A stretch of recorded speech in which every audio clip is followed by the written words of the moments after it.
Hello, I am live, May 2025, on my live stream. Hello, everyone. If you're there and you can hear me, let me know.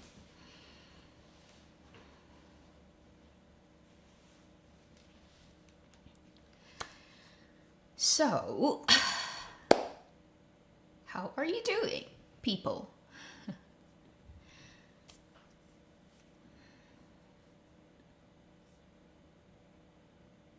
Oh, yay! Morning. So if you're morning, then you're on this side of the planet. Freddo, pie, snack. Okay.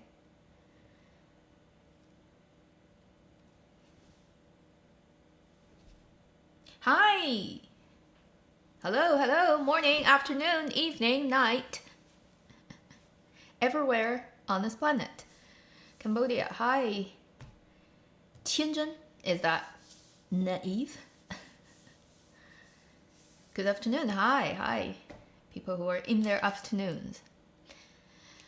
It's middle of May, exactly, hey? Bangladesh, hi, hello. Bangladesh would be, what, late night? Something like that? Evening? Night as well. Loki, the god of mischief. Didn't he like upgrade it to like the god of story? Loki is no longer god of mischief. He's like god of all timelines right now. So he's basically the daddy of all scriptwriters now. Hello, so nice to see people from everywhere. How are you doing in May? Is May treating you nicely? 4:31 p.m.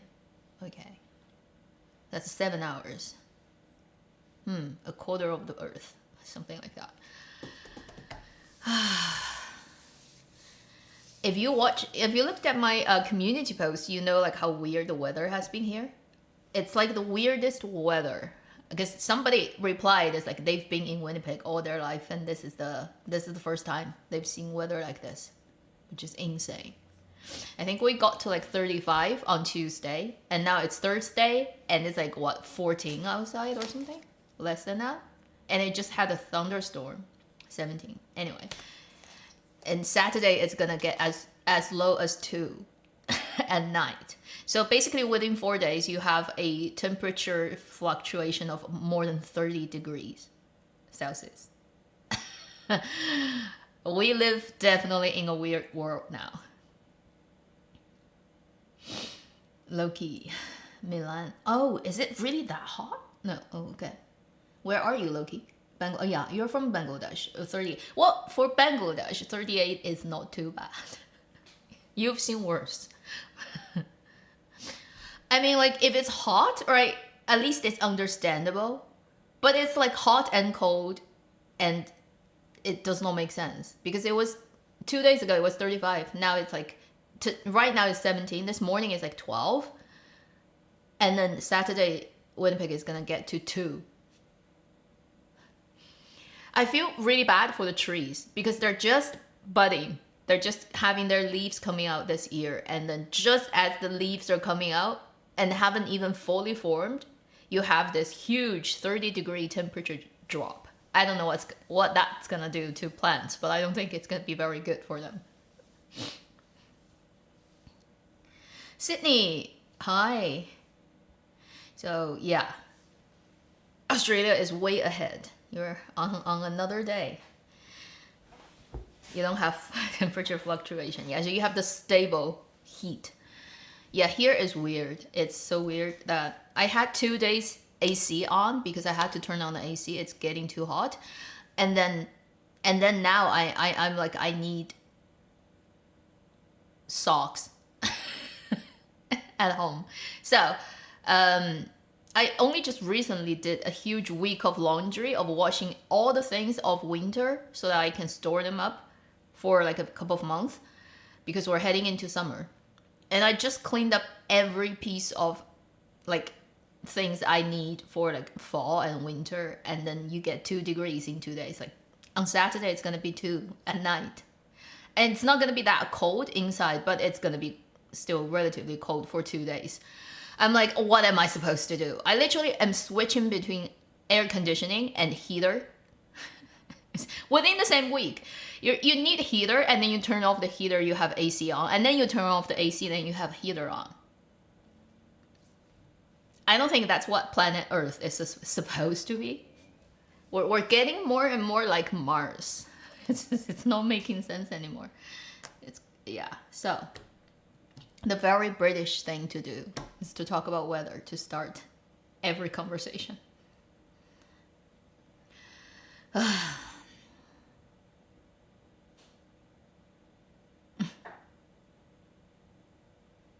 So we do have a lot going on right in Dramaland these days. Because from last time to now, we've had dramas finish airing, we've had new dramas airing and failing, we have new dramas airing doing okay but not explosively well, we have other dramas that may impede dramas from airing. Honestly, drama is not interesting. I mean, look at what has happened in the world in May. In the first week, right? Just look at what has happened. Like, who cares about Dramaland? Who cares? Good morning from Massachusetts. Love Never Lost, Prisoner of Beauty. Yeah, both of them went online on the same day.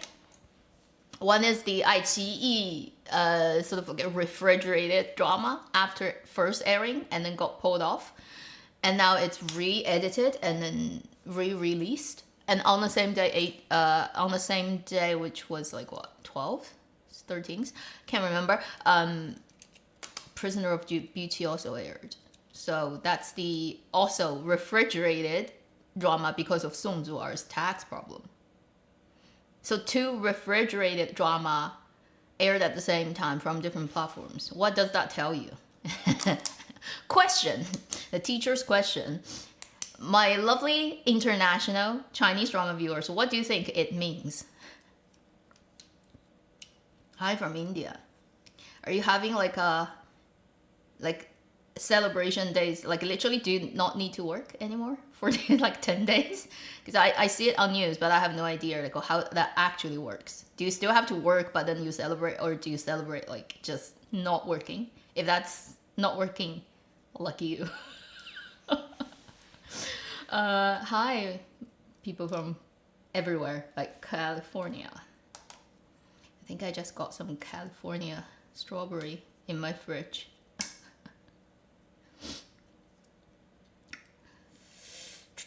Greenland is in limbo. Canada is like a dead fish trying to like jump off its chopping board.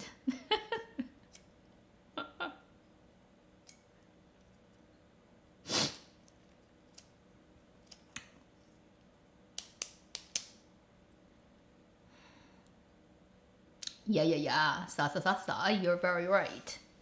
Because they are, I think the platforms are doing so badly that the policies, like they let dramas out, because if they don't, these platforms are just so out of cash that they like might as well just kill us, might as well just bankrupt, might as well just not run anymore, because all the platforms are doing very badly, very badly. So if they have already invested money into making dramas and it didn't air, so they don't get the ad return and anything, it's just they don't have new things to put out either, because they've cut down production of long form drama significantly in last year. From 23 to 24, actually. 25 is even worse. So if you don't let them air the old stuff, they really have nothing to sell.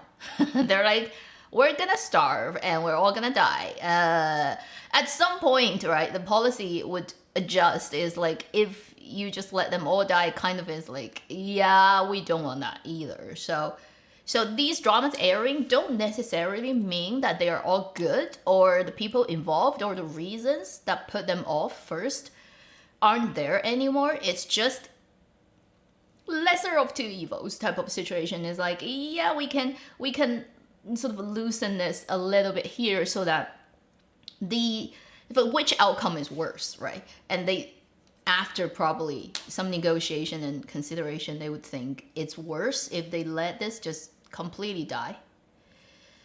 This is how bad it's been, basically. Very, very bad. So that's why all those dramas are getting released, because they don't have the good stuff to put out anymore, and then they really need cash, I think. Hello, Paul. I'm very good. I'm doing well. Just normal. I think that's good these days. And also, they're cutting down long dramas so much. They're just making short ones now. So the long ones that they've made, they've already put a lot of money in, right? They want to get some back. It would be just tragic if like they get nothing, and then, you know. So I think a lot of those things are getting put out because, yeah, the platforms are not doing well.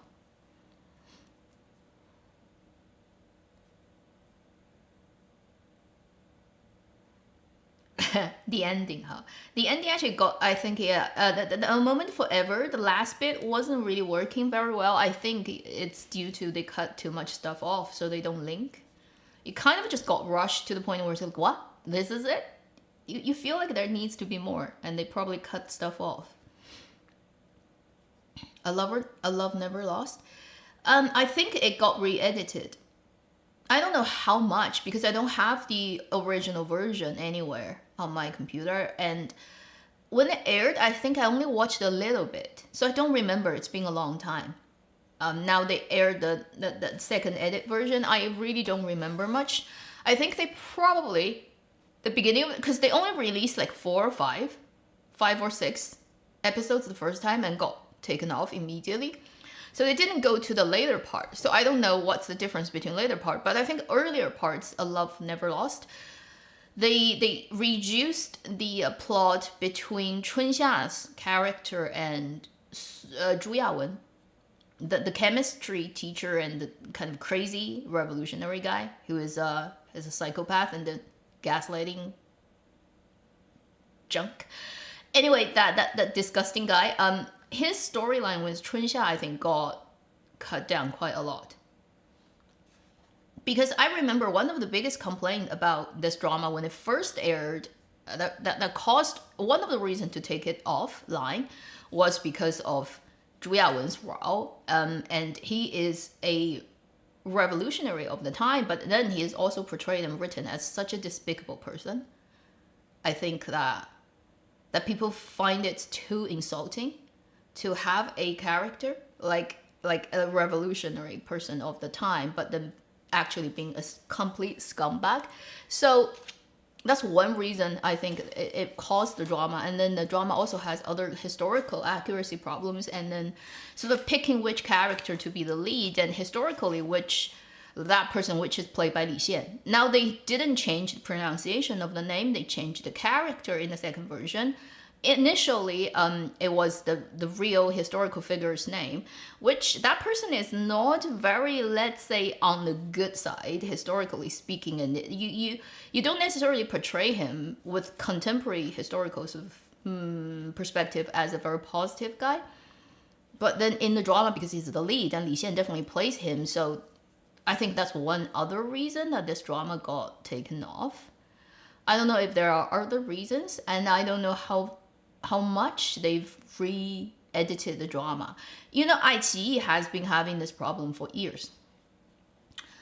We're talking about Love Never Lost, 人生若如初见, something, yeah.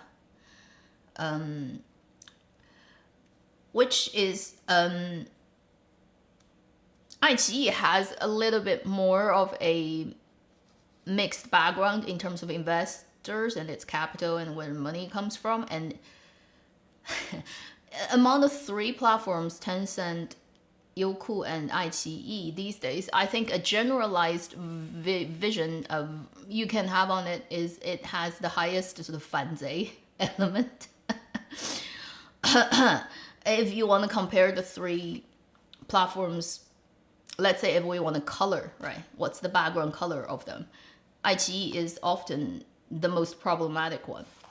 And it tends to do things that makes people who are very politically sensitive go wincing, because clearly it's done with purpose and intention, and it's like how far you can go before you get caught and you get caught off and literally get reprimand.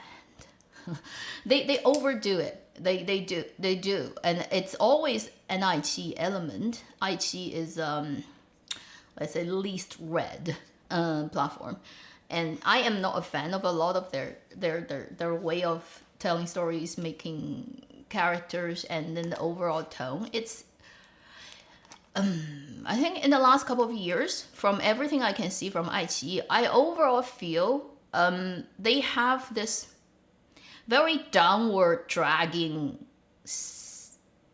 sulking energy. It's like their color palette, which is always chosen that kind of greenish, faded, yellowish tone that gives you the feeling of it's all in the past, it's all gone, it's all dead. It's like no hope for regeneration. It's very you know, like all the energy is very down. Like that's how Aichi has been doing its stuff for years overall. Okay, like average out, particularly in its contemporary drama, period drama, because it has fantasy, it has like whatever legend, history, detective drama. It doesn't necessarily have to have anything to do with that, but anything that comes closer to our current time, it tends to tell stories that are very depressing. And it's just like overall there's like it's Miujuchang, right? Like it's light on dramas. It's always the case that's like 20 years old, somebody got murdered and buried somewhere, and it's like this little town that's kind of out of nowhere, and then it's like it's out of like anybody's jurisdiction, and it's all just like Wild West. Like it does not exist, right? Wild West does not exist in China. And it's very funny that they keep creating this type of drama one after another, a huge lump of them that are all having this really odd energy. So personally, I just don't feel like it's like sustainable for a platform to keep doing that. 人生若如初见 had a couple of those problems when it first aired. I remember that most of the complaint comes from basically saying, portraying historically very questionable and not really good characters in, let's say, positive ways, and you can question what's the motivation behind that. And ITE always had this problem. It's not the first time. So I think that's why mainly that it got taken off. Now it comes back on. Probably is because first they got re-edited so that it reduces that element. Second is, yes, all platforms are just doing terribly. So they're trying to basically make use of everything they have on their hand. If they have a drama that is not absolutely, definitely you cannot air, then they try to squeeze it in. Something like that. So that's what I know about 人生若如初见. The Love Never Lost.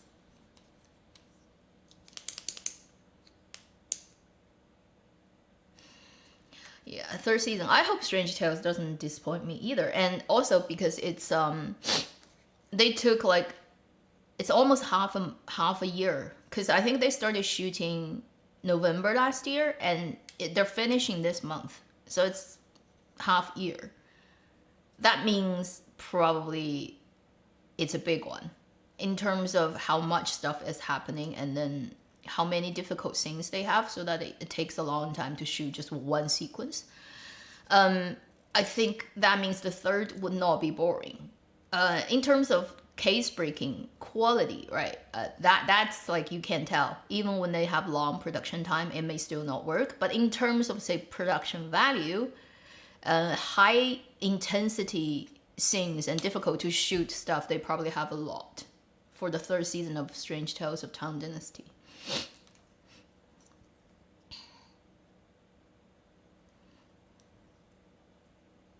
Oh, dramas.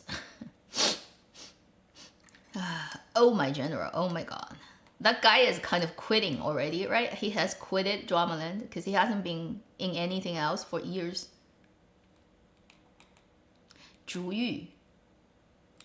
Zhu, I don't know what to feel. Like Zhang Linghe does look good, but Tian Xiwei, honestly speaking, I don't think she's an effective enough actress to work a workable chemistry with anyone. So far, I've only seen her in, like, I've seen most of her dramas. She's adorable, like the cute girl, like looks good on camera, but then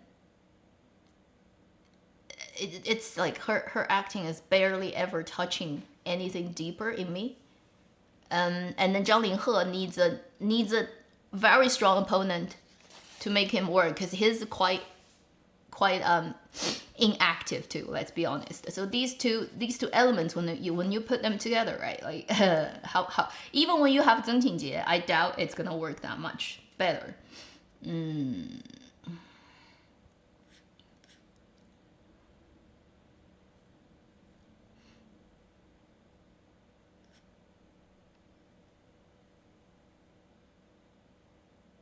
If I had to recommend, I really don't want to recommend, because I don't like not even like all three, more like even four, like Mango, right? Adding Mango, and you have 4 major platforms. I don't think any of them is like really good in any sense. I can only say, if you want a more variety show, you probably subscribe to Tencent and Mango, something like that. If you want more amount, just like sheer amount, probably Youku and Tencent, because Youku have a lot of old stuff on their platform, and then Tencent has a lot of, well, they do a lot of like just quantity wise, right? iQIYI, I've completely lost confidence and trust in them, so I don't care. They have disappointed me too much to. I really would categorize them as 动机不纯. They have impure motivation of doing the stuff they do, and I don't like people like that. Okay, or the platform or organization. It's like in your face too much. So I'm like, I smell the stench miles away. I'm walking away from that type of situation. Loving Pavilion, don't. Maybe you can just search Ding Yuxi's cut, and really he has little time in this. Like there's only that whole sort of like 2 guys looking the same, right? He's playing the same face, 2 people, and there are a couple of scenes between them that's like heightened thing. So if you want to watch Ding Yuxi, you just get the cut of him. You don't need to watch the whole thing, because most of the time he's not there, and you're not gonna get any extra information anyway. So just search for his cut online and just watch his performance. Yeah, he's not like there all the time.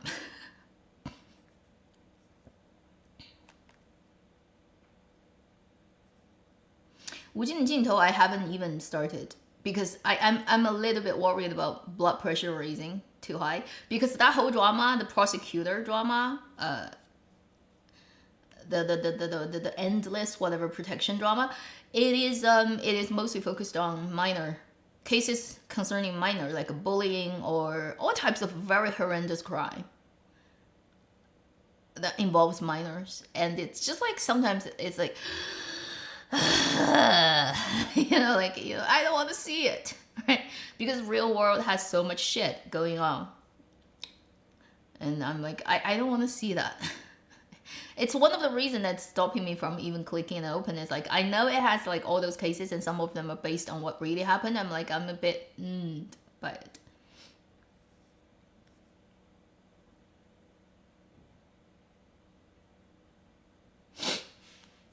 Film side, what think? Generation of actors. Among the names you typed out, probably only Yang Qianxi can act to some extent. The others are... I can only say they've done good things in their previous lives. They earned the karma of being famous, but does not mean they're blessed with talents of actually being in the spotlight.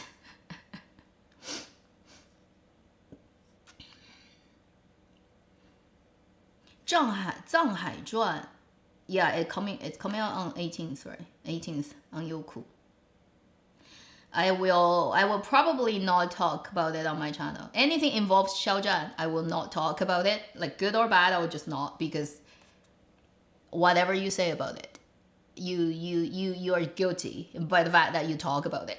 This is how it works in China these days. So I don't want the mess that's gonna follow, right?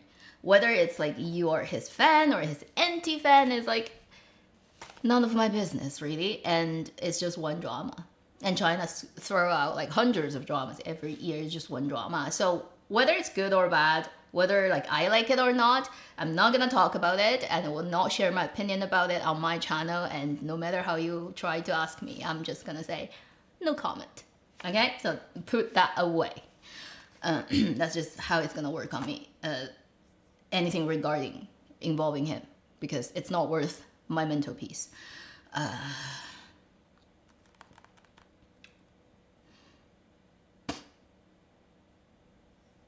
不讨好的勇气. I think I've seen a little bit of it. Yeah, I've seen a little bit of it. I haven't seen all of it. It's Li Gengxi and Wei Daxun, right?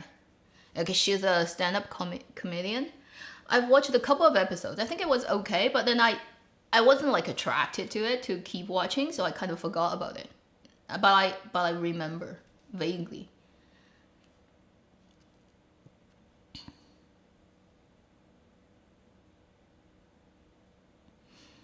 So we have a lot of drama. We can just talk through them, right, one by one, in no particular order. First,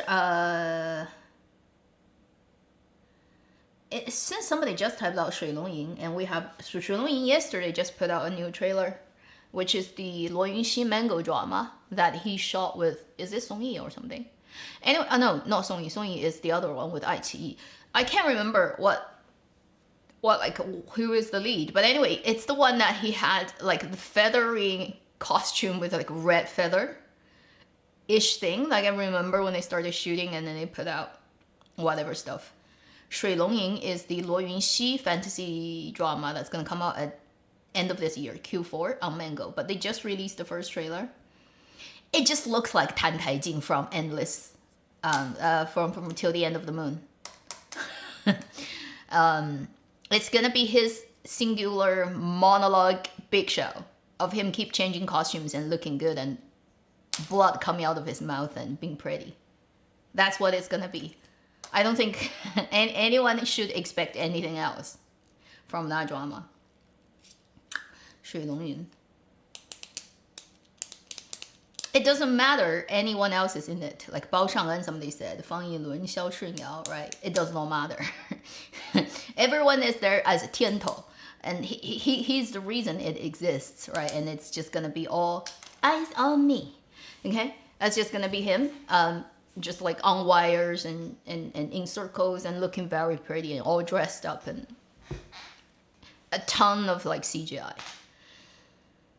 That's what that's gonna be, okay?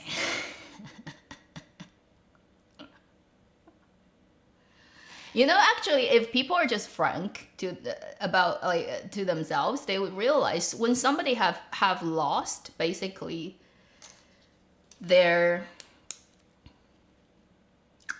grip on what being an actor actually means, what this profession means. You need a miracle for them to get it back or realize it's not working and actually change that. Particularly when they get famous and popular and tier 1, right? Once they get there, and if they've lost it or they've voluntarily given up on it, it's not gonna come back. Okay, you just don't have that. Like it does not work like that. It's like once you go into that cycle, it's like a self-propelling and fulfilling cycle that is, say, professionally pushing you further and further away from being a proper actor. Once you start that, and you're actually successful in the society's generous view about you have fame, you have money, you have offers, you seem to be enjoying, you're on top of the world. If that's actually the direction you're going, you're not coming back. Okay, that cycle is gonna push you, and even if you don't want to get pushed, the people around you are gonna make sure you're the money-making hen, and they're gonna make sure you're gonna go down that route. So you're gonna move further and further away. You're not coming back anymore. Okay, and there are a couple of actors like that in Chinese drama who have lost it. So they're going down further and further away, and don't expect they're gonna come back and when they become an actor. It's not gonna happen anymore. It's done for them. Okay. So he's one of those people. Let's just put it that way.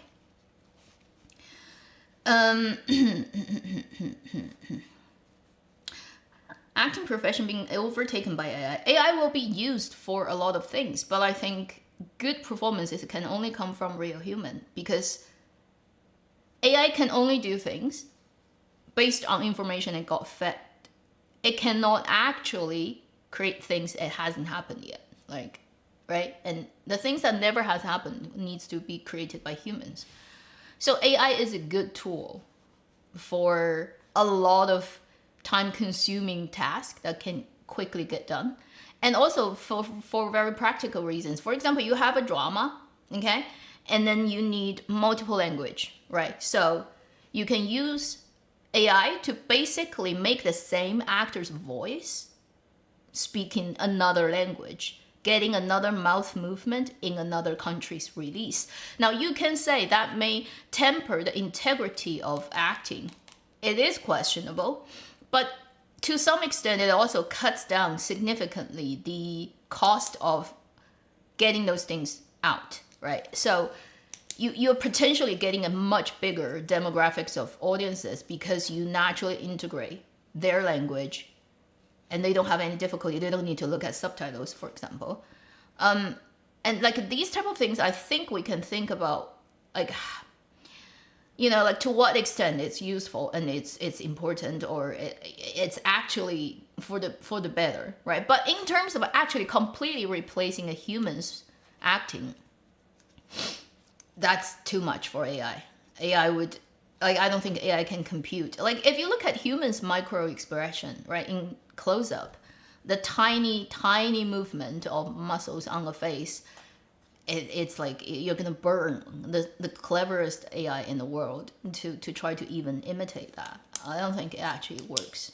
But like a lot of other things, like is raising, for example, messed up audio, change a mispronounced word, or sometimes dubbing a different language, like that can be really useful. But then actually replacing a real actor, it's just, I don't think so.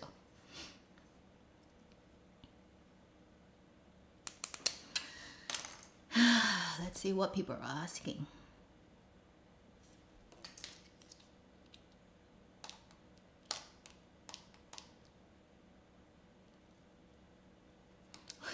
You're not required to have to come to my live stream on time, people. Why? Sorry for being late. From Brazil. 谭松韵留学意 heard anything about? Didn't I talk about it last week? They are shooting already. I've already seen leaked footage online.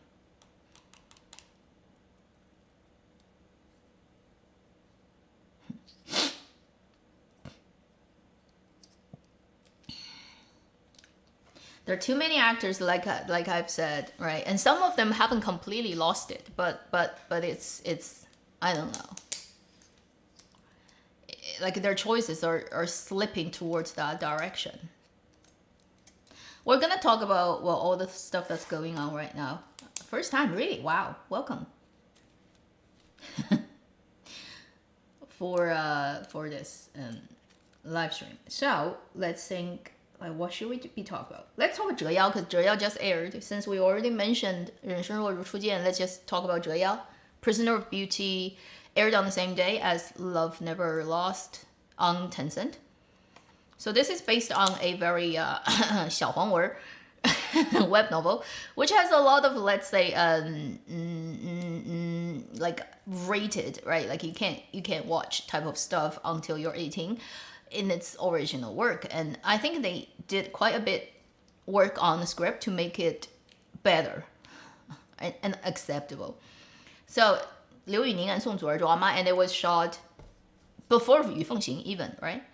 By the same director. But then because of Song Zuer's situation, it wasn't airing until this year. Again, we just talked about why. Probably it came out. And I've watched, I think, up to today's episode. This morning, yes, I did. So, it's watchable. It's okay. It's not the greatest thing out there. In terms of how exciting the plot is, I feel it's like it's a step lower than A Journey to Love.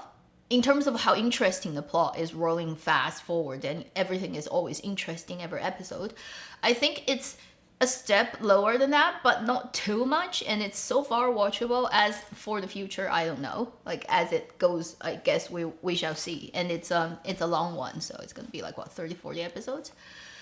It's too early to fully say how it's all gonna go.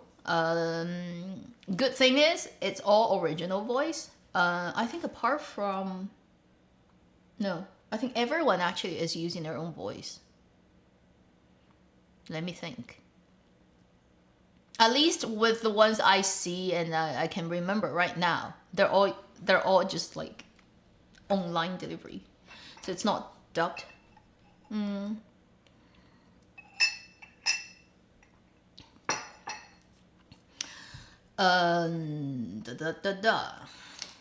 We're gonna talk about most of the currently ongoing ones, so don't worry, okay? Line them up. Let's first talk about Zhou Yao.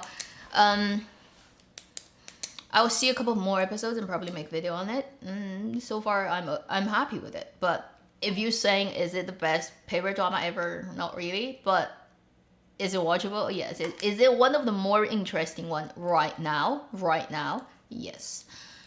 I guess people have a lot of expectations because of how when there was shooting, they leaked a lot of footage, and it looks pretty, right? So people are saying, oh, it looks pretty, and then unfortunately, Zuer thing happened. I mean, yes, she is pretty, let's be honest. She looks particularly good in this drama with her styling. It suits her. It suits her very well. So she looks really good. And yeah. On her end, her acting is good. She's probably better at acting than most of the same age range actresses in idol drama land, I'd say, in China. And it's possible for her to attempt other things outside of idol drama land, and she's done it actually. A lot of people are very locked down to idol drama. Like you can't imagine them going into any other type of drama. It would completely be a disaster. She is like, you can imagine her, and she's done it already, like going into other type of stuff and still work. So in terms of having, let's say, raw talent of acting, like let's say her crown chakra is open for receiving acting enlightenment from the god of acting, muse, whatever. Like her crown is more open than most of the other actresses, and she's pretty.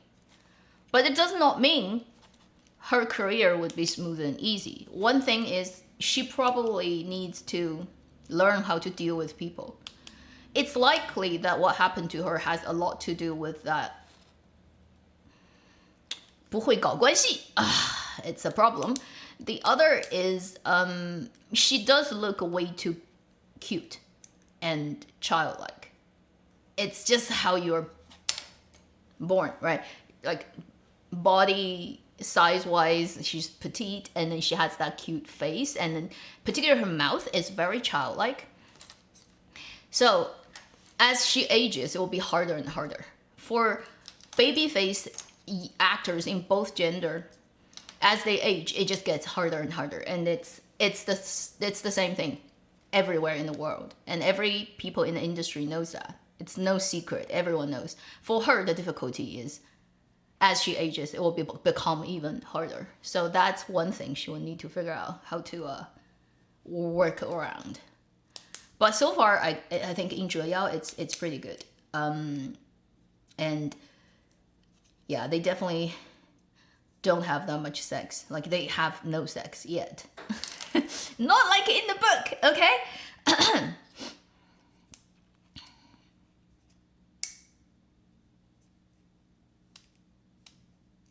As for Liu Yuning, I mean, he's just pretty much exactly as I expected he would be, which is watchable, good enough, better than a lot of Hun's actor who are more famous and get more money than he does. But is he professionally, let's speaking, arrived or really that good? Not really. He needs a lot of improvement. For him, the harder things would be getting system-wise sort of upgrade and proper training, and then ages, like as he ages, probably he'll get better. He's already improved a lot since his first drama, but he's not the type of person basically who's got the crown chakra open for acting, let's say. Put it that way. Zuer would be more like that. He definitely is not the naturally talented actor in any sense. I think everything he's done so far is by basically working experience, learn, correct, and improving, and then updating his software and hardware. But is he there yet in terms of being a really good actor? Not yet, but watchable, yes. That's Liu Yuning. And if he wants to move further down the road of being an actor, that's what he needs to do. Although his first profession is singing, which, I mean, he can stay in his comfort zone and just do singing for the rest of his life. It will be all good because he's a pretty good singer. And very unique singer too. His voice is kind of, you can't find the second one in Chinese singing world right now. So unique quality wise, and also he's very good at dealing with people. I think he's got a lot of friends in the industry. He's good at making other people like him, which is very important. Sustainable longevity of a career mostly depends on you being loved by more people. So I don't worry about his future. I think if he just keeps doing what he's doing, he'll be fine. But in terms of professionally jumping up another level of acting, he's got a lot of hard work to do. Yeah. Liu Yuning,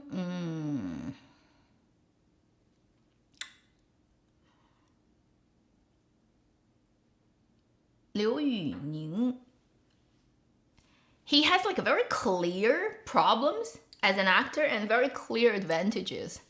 So I think in the future, it's just up to like how you maximize, right, the strength you have, and then minimize the things that you know you can't control and change. And that would be important for his future career. Things he can change, for example, the face he has, which is some people think he's good looking, some people think he's ugly. And I think he's just not traditionally male, good looking, in my opinion. Because usually when you think about a standard guy, like what is a beautiful masculine face, he lacks those features, like very strong jawline and strong bone structure and features. He lacks that, and he knows that, I think, too. He has way too small a face, actually, for his body. So, and he doesn't have strong bone structure, which means if he put on weight, if he is like basically had too much salt in the day before, the next day he's gonna all look swollen, and his eyes are gonna disappear because of how his face doesn't carry flesh at all. He needs to be always on a low body weight point, always make sure that he doesn't basically get like carb loaded, and so that he has all the water in him that just makes him look like that. That's tough, right? You can't be 24/7 always like that. And then because he's so tall, I think he has this, it's because most of the time he needs to talk to people looking down, right? It's rare that he would look like this or even up. So over time, he has the tendency to just, this too much. So he doesn't have the best posture. And honestly, if you're with his height, it's like, if you're keeping a really good posture, you just have to look at everybody like this. It doesn't make you look like a nice person. So he's technically always have to 折腰 a little bit, just like the drama's title, to other humans. And over time, right, that's gonna build into your natural posture. And he's already improved. I think from the days of 迪丽热巴吴磊长歌行, in that drama, he has a lot more problem of his neck being positioned in the wrong place too much. He's straightened himself quite a lot compared to before. But in terms of really good posture, he's still not there. And I think it's just going to be really tough for him to actually completely change that. Just because of, it's not the reality of his life. Another part of his acting I think needs to get improved is now he needs to, I think he's good broad stroke wise. He can do good broad stroke and reasonable sort of logically flowing character line. So he can link a character from episode 1 to 40 as a line, not as spots that don't link together. He has the linking ability already, but he's very broad stroke in terms of making everything refined and detailed, and it's like going in the next step of, for example, making every character different from the other one he's played, even when the setup might be very similar. How do you tell? How do you very easily tell, right? So that needs you to design, put a lot of effort into thinking, working out the character's background, and then you put details, you add details, you make very specific things about these characters, and it makes sense also like with the tone of the whole drama. Those ability needs to get, it's like next stage of acting. He still needs quite a lot of work in that department. So he needs to make basically his character unique and tangible, like with very real texture. Right now he's just broad stroke, like good enough, but detail wise,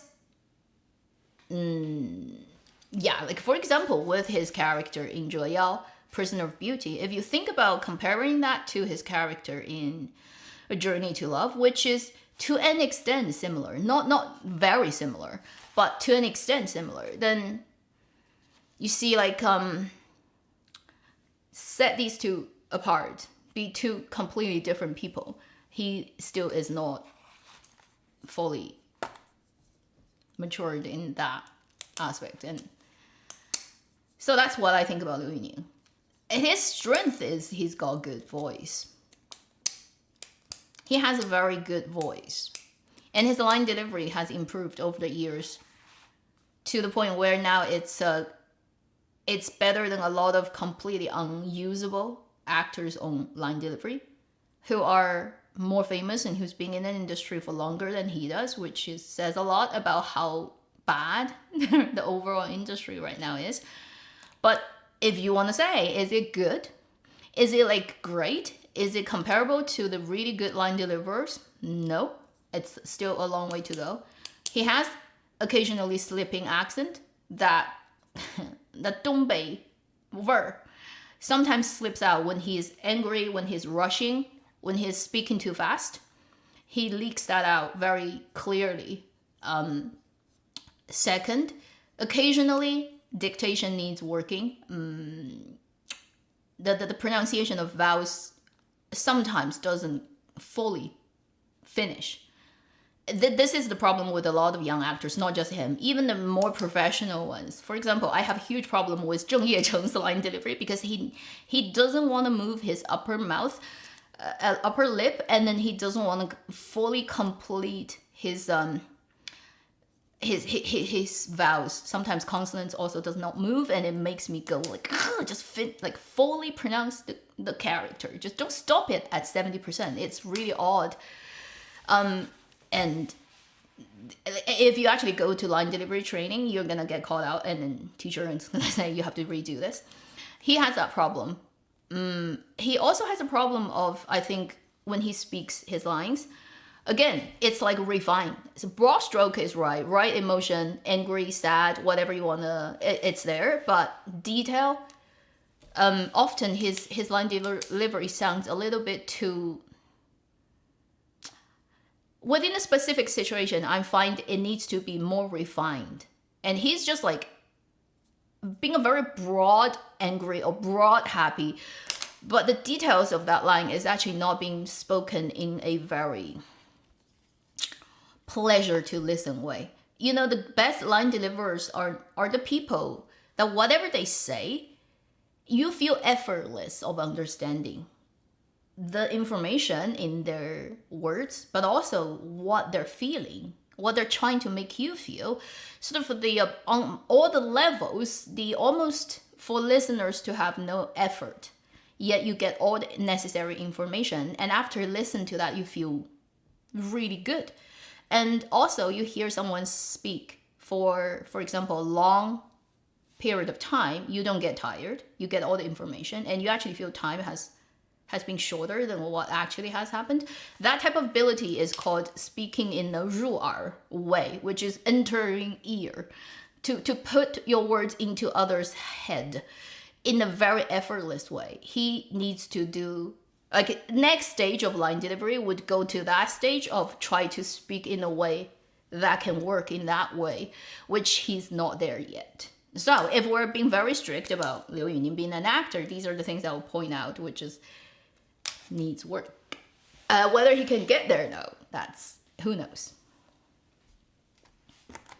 But I think I'm asking already too much for the current state of Chinese drama land.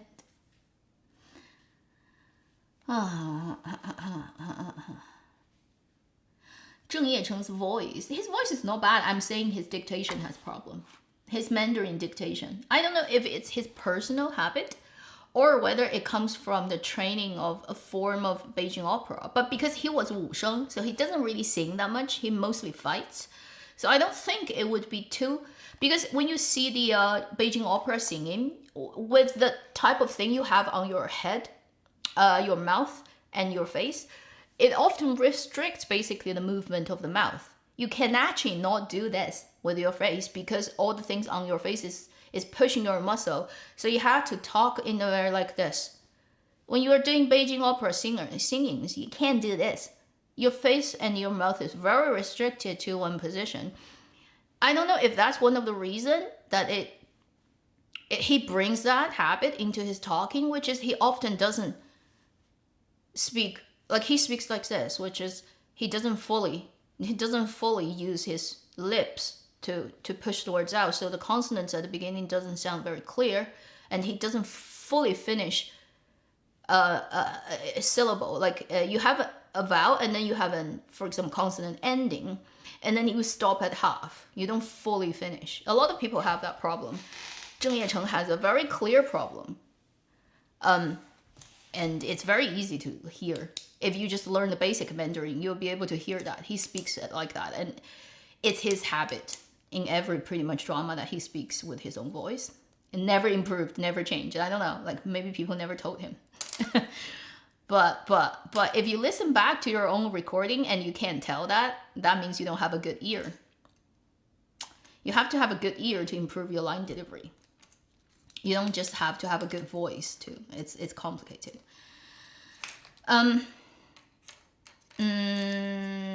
Yeah, so that's what I think about Liu Yuning and Zhe Yao. Zhe Yao is watchable. You can keep watching it, and it doesn't have too many weird things. So far it's watchable. Right? If it crashes, don't blame it on me. Which is 80% of the time happening to Chinese dramas, unfortunately.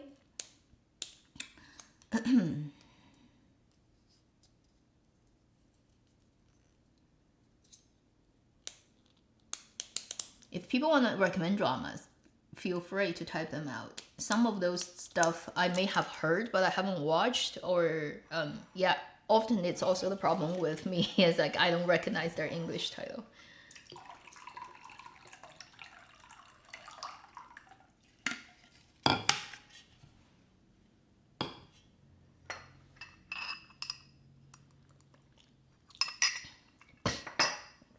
Yeah, C drama then, hey. And also, actually, Mandarin is not easy to pronounce well. And a lot of people don't realize that. It's hard to speak very clear Mandarin. And if you sing, you will know that. If you're a singer, you know, pretty much singing any other language is easier than singing in Mandarin. English, definitely easier. Japanese, definitely easier. Italian, for sure, right? You have the operatic tradition. If you have to sing the same song with different lyrics, obviously, in different languages, Chinese version is always the hardest version to sing. It's very hard on the singers. It's always easier to sing in English, always. That's just how, because of the language, how it's pronounced.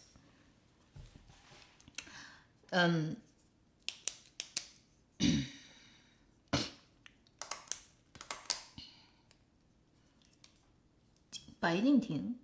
Bai Jingting is just Bai Jingting doing what he does. I don't know. I don't think he's like banning anything, right? He's got plenty of drama coming out. And to me, it's like he's just, because he doesn't look in any way attractive to me. He doesn't sound attractive to me. He doesn't appeal to anything I have. So when I watch his drama, it's like only if the plot works. If his acting doesn't make me like jump out of the story, then it's like watchable to me. That's what he is like. Personally, I have like, he's just a name to me. I don't have like, he's just a person on screen. So I don't know, but I don't think he's in any trouble. He's got plenty of dramas out there.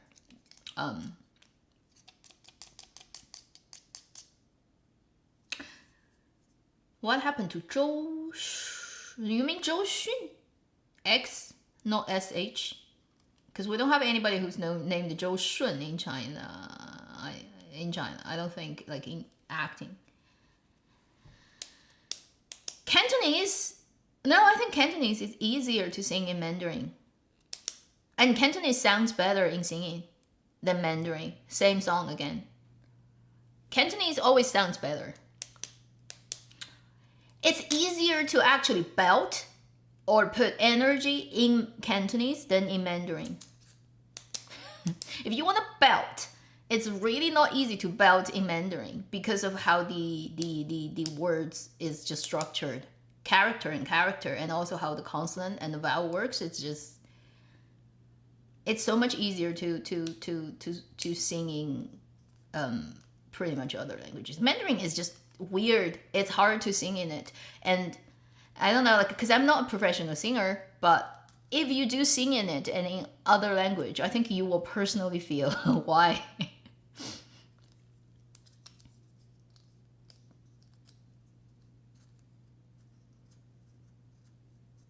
Viral short dramas. I know there are a lot. I don't watch them. I think my brain is contaminated enough by information overload. I don't want to see another one. I know there are a couple good ones. Like this year, there is this good one about the family that's like what we call restructured family. It's like set in the 80s and it's all spoken with Sichuan dialect. I know that one because everybody is saying that one is really good. Probably it's good because I've seen clips. It's really good. Well-written script, pretty solid story, but I hate vertical screen drama. I can't watch them. To me, I think that's just blasphemy on the art of cinema, okay? And vertical pictures, I get it. Vertical dramas, what are you thinking? Okay, that's just me. I will never accept vertical as like the right way of consuming a film or a television series. It's so... I don't understand why people think that's a good idea, basically. Okay? That's how you're... that's not how naturally humans think about the world. We view the world... We don't view the world through a slit, right? We view the world like this. Until one day you have, like, I don't know, grown a different set of eyeballs that look at the world differently. It's just weird to look at vertical things. And I hate staring at a vertical thing for too long. I feel like I can't do it. So maybe I'm too old. Like an old brain, not updated to current whatever popular thing.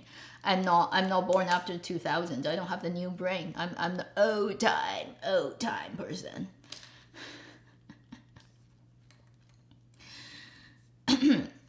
Since people are asking, we've talked about 折腰, we've briefly talked about 人生若如初见. Well, let's talk about the 2-air one, 赴山海, go to mountain and sea. It's likely it's not gonna go according to schedule. I think initially they tried to put it out on the 18th, which is the same day of 藏海传, which is like 肖战 versus 成毅. The fandoms were already working on that before it even... Now it's likely 赴山海 is not gonna come out, and it's mostly because of the female second who has let's say internet, the age of internet, you have your skeletons, it gets dug out, it crashes the whole thing.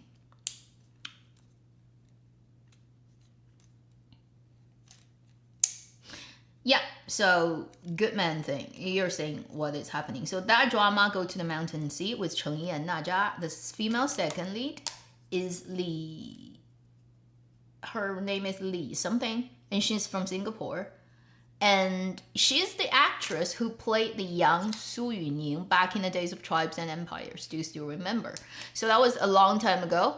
The Huang Xuan drama with Dou Xiao and then Xu Lu, Tribes and Empires, right? Really big, a lot of money put in, but didn't work out that well.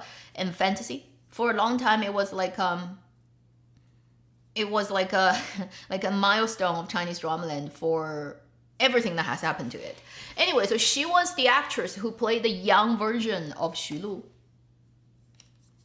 Like when she first entered the palace, as all the ladies who will be get selected, she's like dressing the pink dress. If you still remember that actress, so now she is the second lead actress of Fu Shanghai, Go to Mountain and Sea, and I don't know, like it could just be like people who don't want this drama to succeed, right? Like the 对家, right? The opponent, whoever that fandom is, when searching.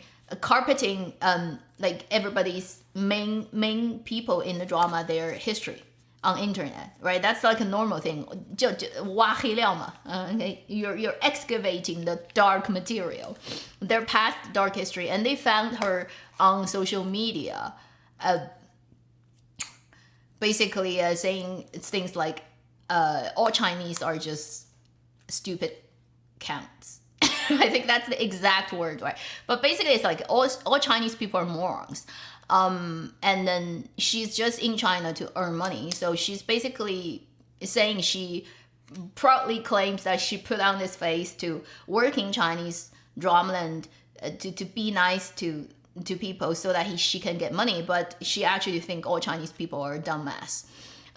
It's like in her own words, right? On social media, in videos, in your face. So it would be a joke if this drama airs and nothing happens to it. So it's likely the drama is not going to air as it is. Either they're going to cut her out. If they can't, they have to AI's face swap her, which will take who knows. You know, like what happened to 落花时节, right? The Love Never Fails, right? But given that is that's the lead. That female lead got completely swapped out, which took years to do. If she's the second lead and she's already like, even the female lead doesn't have that much screen time, then it's conceivable if they want to swap her out with another actress or just face swap, it would be shorter, but not gonna be like in 2 days time. It's gonna be half a year later. If they have the money and they want to do it, is like swap her out. Another classic example of what goes on in dramaland these days is you don't know, like your investment is like just landing landmines. So in the future, it probably is actually making more sense to cast completely never heard of people to do dramas, so that they have like nobody knows them, and you don't even promote the thing before the thing goes live, and then so that nobody can dig any 黑料 out of it.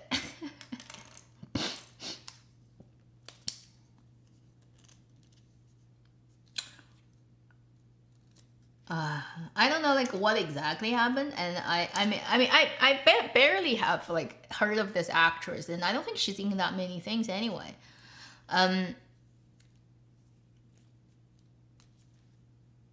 It does not matter if it's taken out of context, honestly, because whatever context is, like if you say, and like all these people, right? You can say all this nation's people, all these race of people, all these people are just dumbass.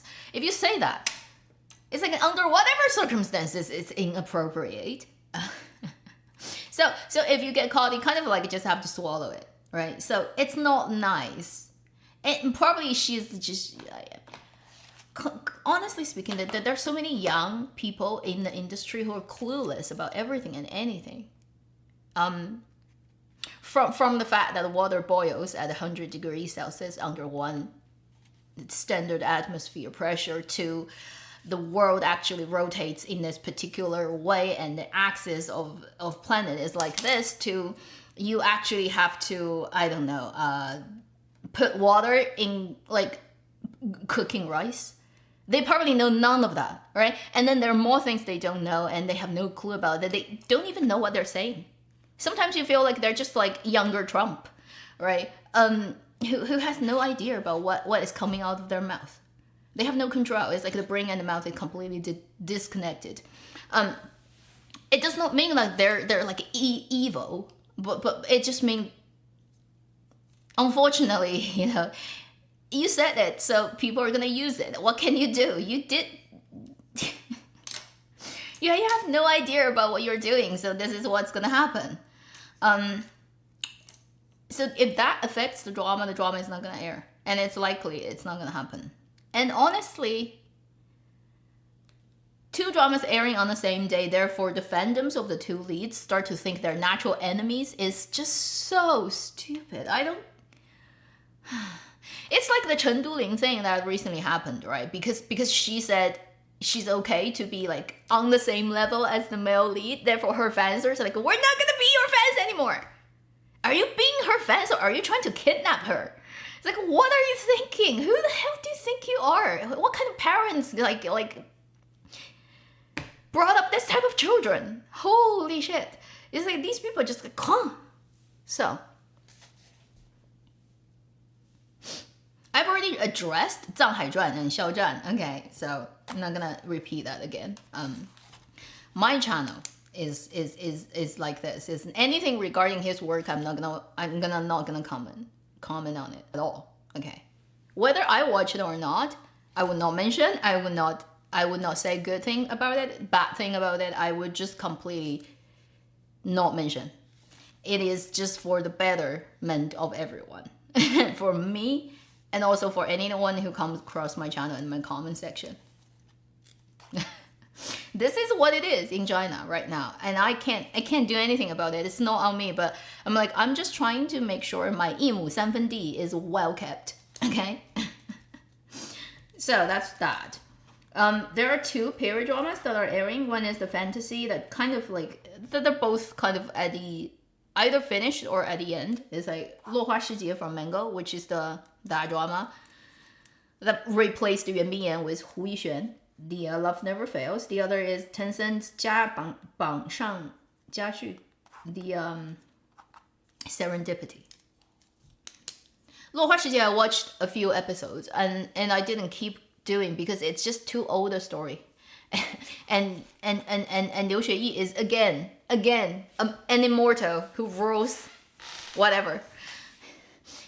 三界公务员. And I actually had a friend who went in to check his chart, and she's very curious about why he keeps getting roles offered like that.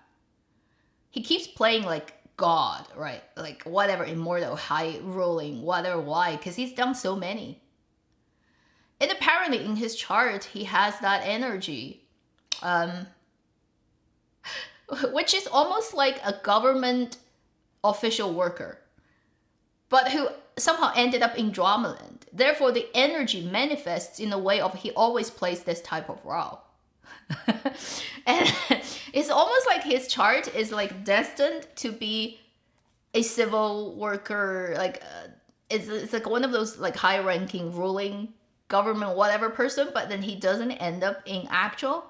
So he ends up in dramas. It's really funny. He has that chart energy, and she reads it. She's like, that's so funny, and I'm like, okay, it makes sense. and he can't. He's like being the god and immortal everywhere. It's like, if he's actually in the immortal realm, he's probably working there too. But if he's in human realm, he's still playing that role. It's like it's attached to him. And it's like in his chart, and that energy just is present. And he's very much like a civil servant worker in entertainment business. Like if you think about his energy, it's very much like that. And very suitable to be a Shandong person, okay?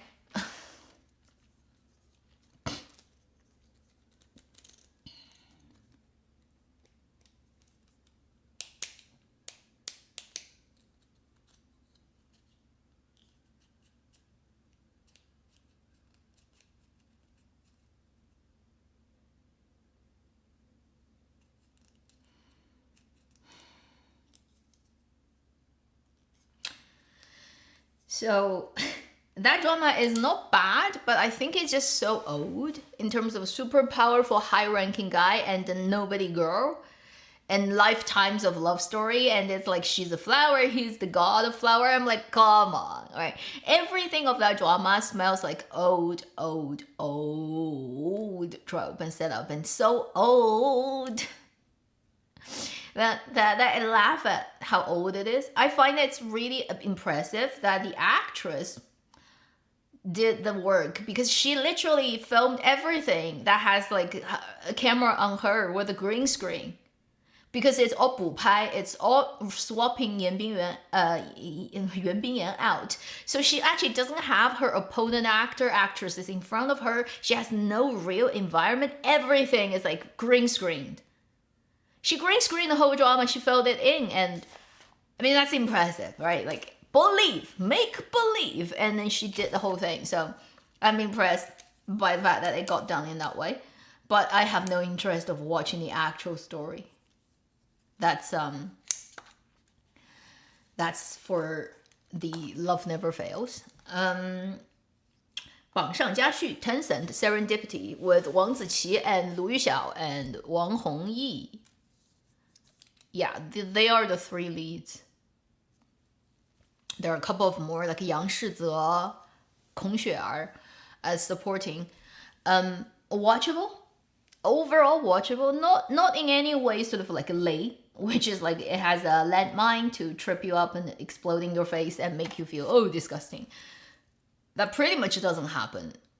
I think the drama can get shortened at least a quarter. So if they cut it down to 30 episodes, maybe even 28, that would be a lot better. It has a little bit too much not getting to the point and wasting your time going on, and it's watchable, but it's not high standard production. Hardware stuff speaking, costumes are poorly made, they don't fit the actors very well, they don't flatter. They're like, these guys are actually tall or skinny, or they have good enough frame for you to dress them, but the costume make them look worse than they actually are in reality. And for traditional Chinese sort of costume, it's actually really easy to make a person look good, because it's not tight fitting. It doesn't rely on all the darts and cuts to form this person, right? You actually just have to think about structure and ratio and enough fabric and the texture to make people look good. But the costume is not good. Story-wise, watchable. I mean, overall, I don't have much complaint about it. I think it's just a very okay, average, slightly better than average, kind of middle ground, okay period drama. It's because its production standard is not high, and then certain plot is too dragged out, and there's certain things that are so weirdly and easily resolved that it is not as exciting and as enticing, say, as a Blossom at the end of last year. But it's not bad, and it doesn't lay, right? And it has a little bit cuteness here and there. If you compare it to, say, Glory this year, Glory is in comparison a made to believe, like, look really epic and always firework exploding drama, but actually does not make logical sense in any way type of. At the end of the day, you don't know what they're trying to do. It's just like, in comparison, then Serendipity, at least its logic flows through. Its characters are overall very reasonable humans. So they have their own little bit problems here and there. They're not perfect, but then overall they're still very decent people. And then there are plenty of little details between the girls, between sort of the brotherly love between characters. It all works out okay. I just don't think it's impressive. And Lu Yuxiao is actually not bad, but she is, again, not very leading lady material. She appears to be too, I can't sell you on anything, an actress. Because you always have to find one thing about somebody who stand out so that they lead the drama, that X factor, right? You look at Lu Yuxiao as an actress, you really just don't know what you can sell her on. Pretty, like there's so many more pretty ladies out there. She looks very in a way, she's not ugly. She's actually average. It's like every part of her is average. Her eyes, her nose, her mouth, her face is averaged out. A nice to look at person, but it's likely you look at her and you turn around, you can't recall what she looks like. She has a very not recognizable face. Her acting is okay, but not anything standing out. And definitely say if you compare to Zuer, in terms of controlling close-up and extreme close-up, she's not that type of actress. She's not, I mean, let's say body, form, figure, right, in any way outstanding in the acting market. You almost cannot basically sell her on anything. Does she have like great talent in anything? Can't quite see it. I know like she studied in England, so she can speak a level of good English, but like not gonna use that in period drama. So Lu Yuxiao as an actress, a lead, she actually didn't do a bad job, but I think she lacks that leading lady quality to make you just like, you look at her like in the crowd of people, you immediately pick her out. It's like she is the leading person. And you look at a crowd where Lu Yuxiao is in it, you probably can't see her. That's most likely is you probably cannot see her. And yeah, like that's the problem with that drama, is she is actually the main heart of the story, because it's all happening around the fact that she lost her memory. Every plot is actually built upon the fact that she lost her memory, and because of she lost her memory, all these people are trying to do this and that, and you know, so she's kind of the core of the drama, yet the core is so average. Although it's not bad, that's why I think most, like, the drama didn't really sell. Even when, let's say, Wang Ziqi is not bad in it, Wang Hongyi doesn't act that well, but at least he looks okay. Wang Hongyi is like, I mean, he's not like in any way making you feel like looking at the screen is a torture. So that's a good thing. And then Wang Ziqi is, well, 公检法古装, right? He's the legal enforcement period drama guy for you in Chinese drama land. If it's a period drama and if he plays in any way a prosecutor, a lawyer, ancient time, a police, a detective, like that, it's like perfect, right? He just has that 公检法 face. And even in contemporary drama, he's like that. So he just, it no problem. And they found a dubber who dubs him in Coroner, which really fits his face. It's like his perfect dubbing voice is this guy, and they pick this guy to dub him, and it just flows really nicely. Yang Shize has really no problem too. Kong Xuer is a pretty lovely lady in this drama too. So everyone is actually quite watchable. I think it just lacks the X factor and very attractive lead to sell the drama, to make you feel this is a unique story. It just feels so normal overall. It's not bad, but it's too normal. A good thing is Wang Ziqi again had the opportunity to just show he can actually do all the calligraphy by himself, which is a rare thing of period drama land. Only a few actors can do that. He is one. I mean, back in the days, like last couple of years, I think the Taiwan actor who did the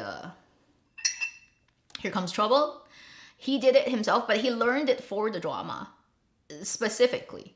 Whereas Wang Ziqi, I think he learned it since he was a kid, so he can do the calligraphy really well. Another convincing thing that he could be 状元 of the official exam.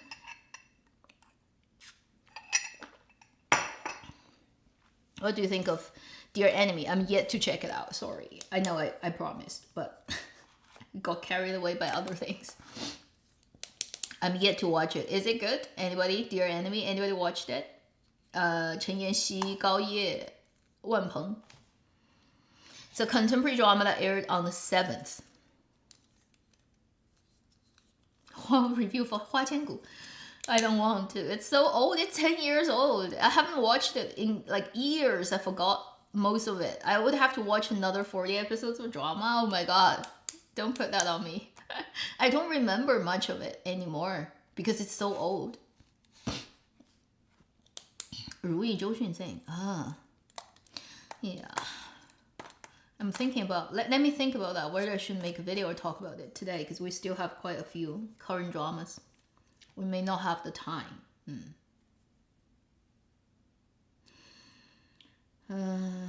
Fu Shanghai, we talked about that.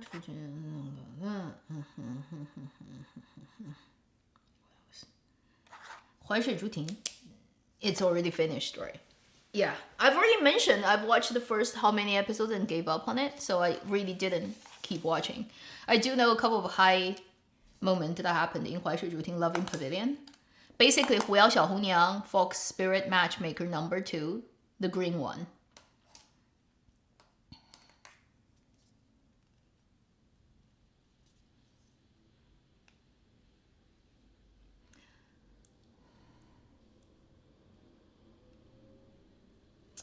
Lu Yuxia. I think you can give it. Honestly, you're waiting for Hou Minghao and Lu Yuxia. I think you can give it up now. Don't wait till then. She's really not made. She's not leading lady material. That I would just put it that way. It does not mean she can't work in Dramaland, right? She can still be an actress.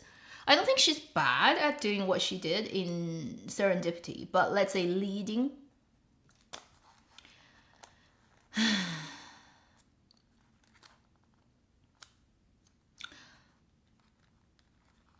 It's the thing. It's that thing about whether you are the lead or the supporting. I think she's a supporting material. She's not the lead material, and that's just it. It's almost like you can't quantify exactly what makes a person leading, but when you see a leading and a supporting, you instantly know.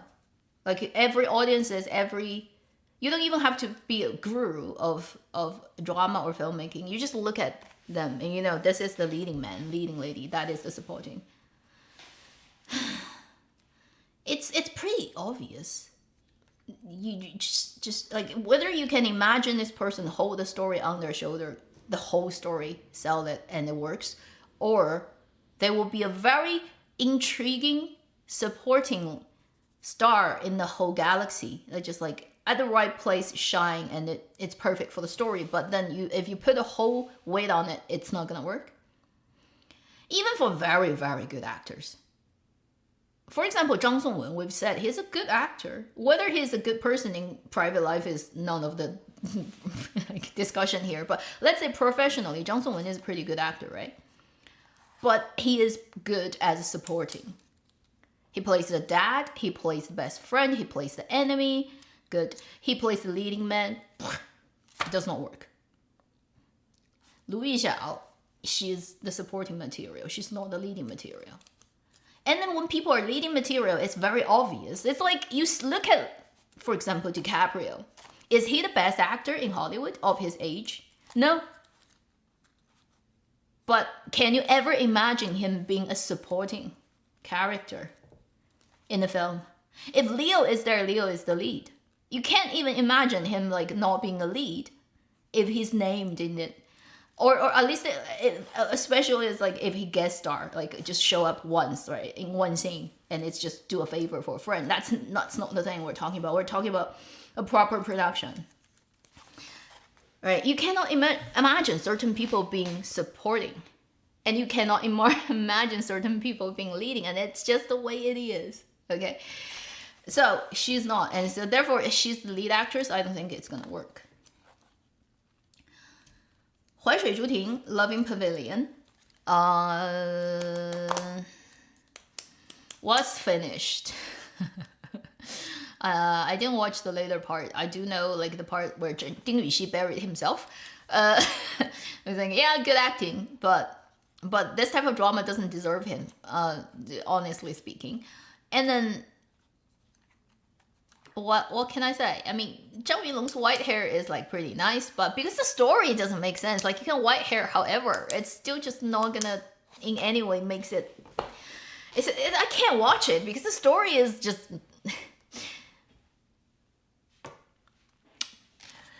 Maybe他没那个命啊, alright? He doesn't have the chart and the fate to be leading tier 1 famous people. It's just in his chart. He can't do anything.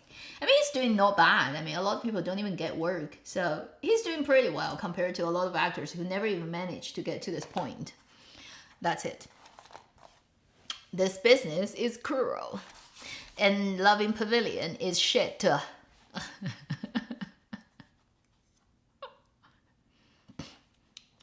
Wang Churan, Li Hongyi, Hidden Shadow. Yeah, she's the assassin one. I don't know what to think about it. Li Hongyi is a weird actor. Li Hongyi is an actor who I can't remember what he looks like.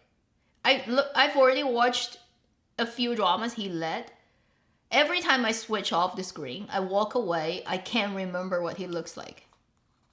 And he almost looks like a different person. Like I can't pin him down in my head. He looks like someone I can't recognize the next time. I don't know why, but maybe he just hit a blind spot in my facial recognition programming in my head. He completely escaped that. No, he's not a Cheng Yi clone. He doesn't look like Cheng Yi. He looks like someone I can't remember. He's like, these days, if I see a guy who's dressed in that style and in a period drama, and then I don't recognize him, and he's the lead, then I know he's Li Hongyi. By the fact that I don't recognize him, and he's a lead, and I've seen so many dramas, and I report Chinese dramas, so I'm following everything so closely. So that's how I recognize it's Li Hongyi, is I don't recognize this guy. Then I know it's Li Hongyi.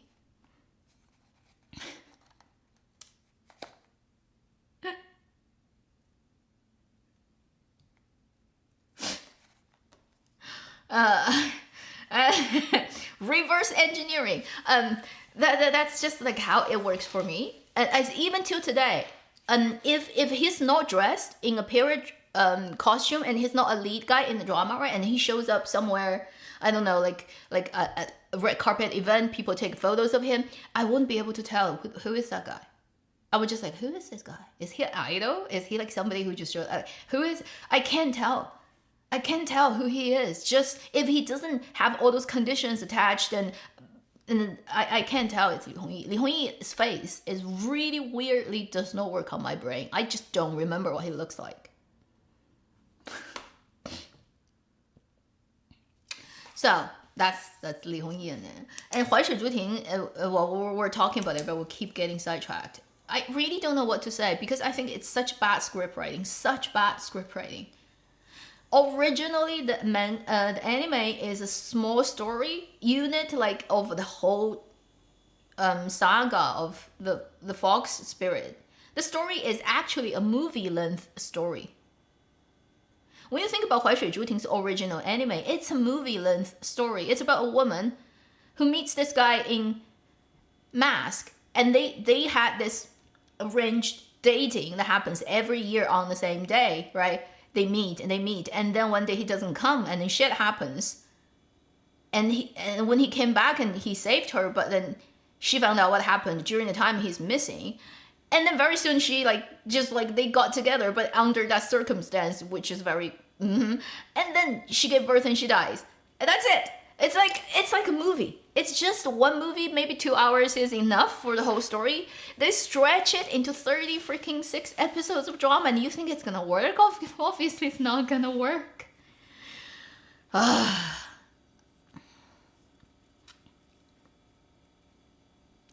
What are you talking about? Live streaming? Who is live streaming?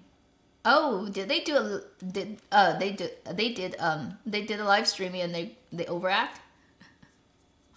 Oh.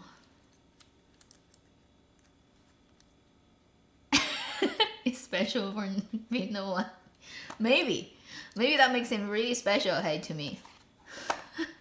And I don't know why. I just don't remember what Li Hongyi looks like. I mean, I can remember what Zhou Keyu looks like. I can remember what Zhou Yiran looks like, and both of them are like relatively minor actors these days because they're young and they're only in a couple of things. But I recognize them.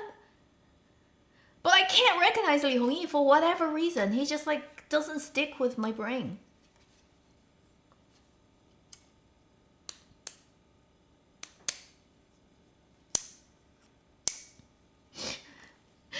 If I'm the face recognition AI, I'm gonna fail at this person. Wow, blind spot.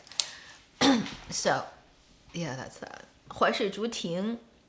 Again, we come back to this. Anyway, the story should be a movie. They put it into 36 episodes. They added useless information into it. They make no sense. They don't build up characters. Actors don't help. I mean, Liu Shishi's acting has, even if it's a good script, her acting probably will not make it work. But now you have a bad script, so this is what happens. The part where she, like, it's completely not in the original story, where she gets possessed by this Yao, right, whatever. Oh, she grow like a third personality out of whatever. And then she starts to, I don't know, like, it's like being a dominatrix. Being Irene Adler, but less sexy. With Zhang Yunlong. Of that whole sequence of like tying him up and then trying to, oh my god, it's so yoni.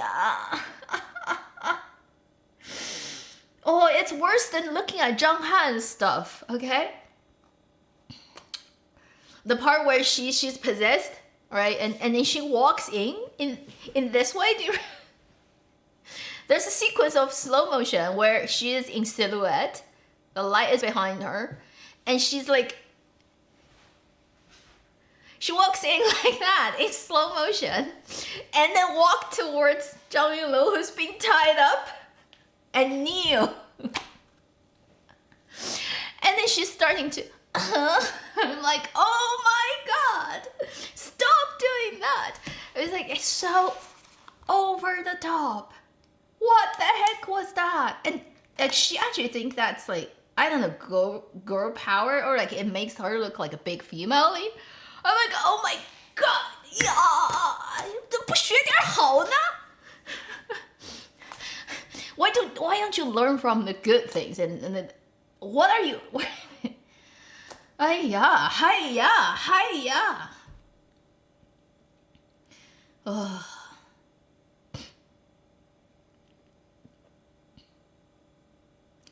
Such a good love, right? Do you mean? Not such a good life.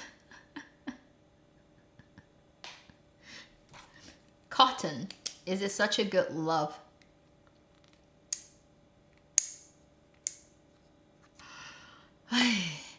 Yeah, you can go and check. I think it's like in the mid-teens, close to 20s episodes, where she is like, she basically got taken over by this whatever, and she's not her. And he went 20 years ahead in time to find her. And he got captured. And they totally just trying to do the sex appeal thing. But it's like so twisted and weird that it's... I feel like they're just basically switching the gender role, right? And previously, usually it's the girl who gets exposed and then it's being basically played by the man. This time it's like they're just turning around and make the woman play the guy, but the guy is just an object of... It's just so weird and disgusting, actually. It's not sexy. It's not like, it's just 不学好。不学好啊！哎呀，一把年纪了不学好。I just like I can't say that in English. It doesn't have the same effect. 啥玩意儿啊？哎呦 that's my reaction. It was like 啥玩意儿？这啥玩意儿？这啥玩意儿 ？What is this? What is this? So we're talking about that it's stupid script writing, and then the actor, I don't know, like they act in a way that they actually think this is sexy. Oh my god, do they even understand what it? Anyway, 淮水竹亭 is shockingly bad. I think the first Fox Spirit, the 杨幂宫俊 one, is bland and boringly bad. And then the Bamboo Leaf is weird and shockingly bad. So it's like two different ways of being bad, but they're both very, very bad. 狐妖小红娘, so unlucky an IP. Why are you picked?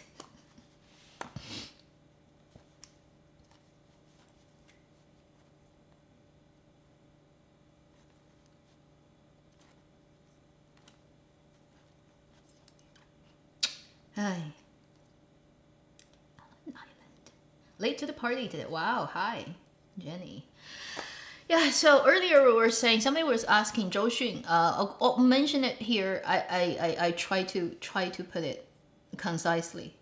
So Zhou Xun's Ruyi Palace thing should happen in 2017, but then they were waiting for satellite television license to air. They don't want to air it just on web. They think it's not befitting their high status.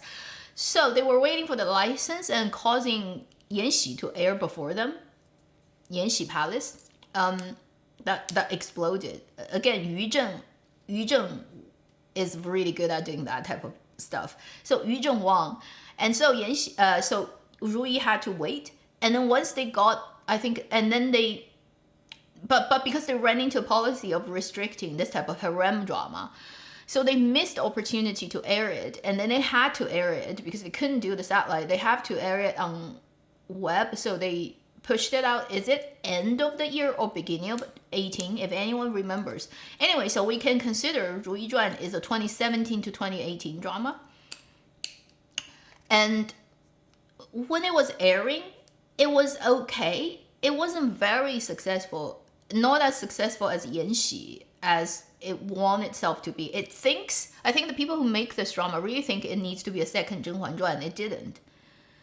And over time, because it's a very long drama, over time, because of all types of situation happened, it got taken down offline, right? All those Qing Dynasty Palace harem drama all got moved out of the way.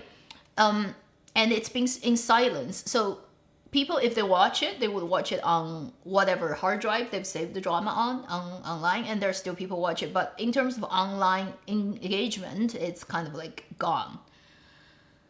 Fast forwarding to 2023, I think.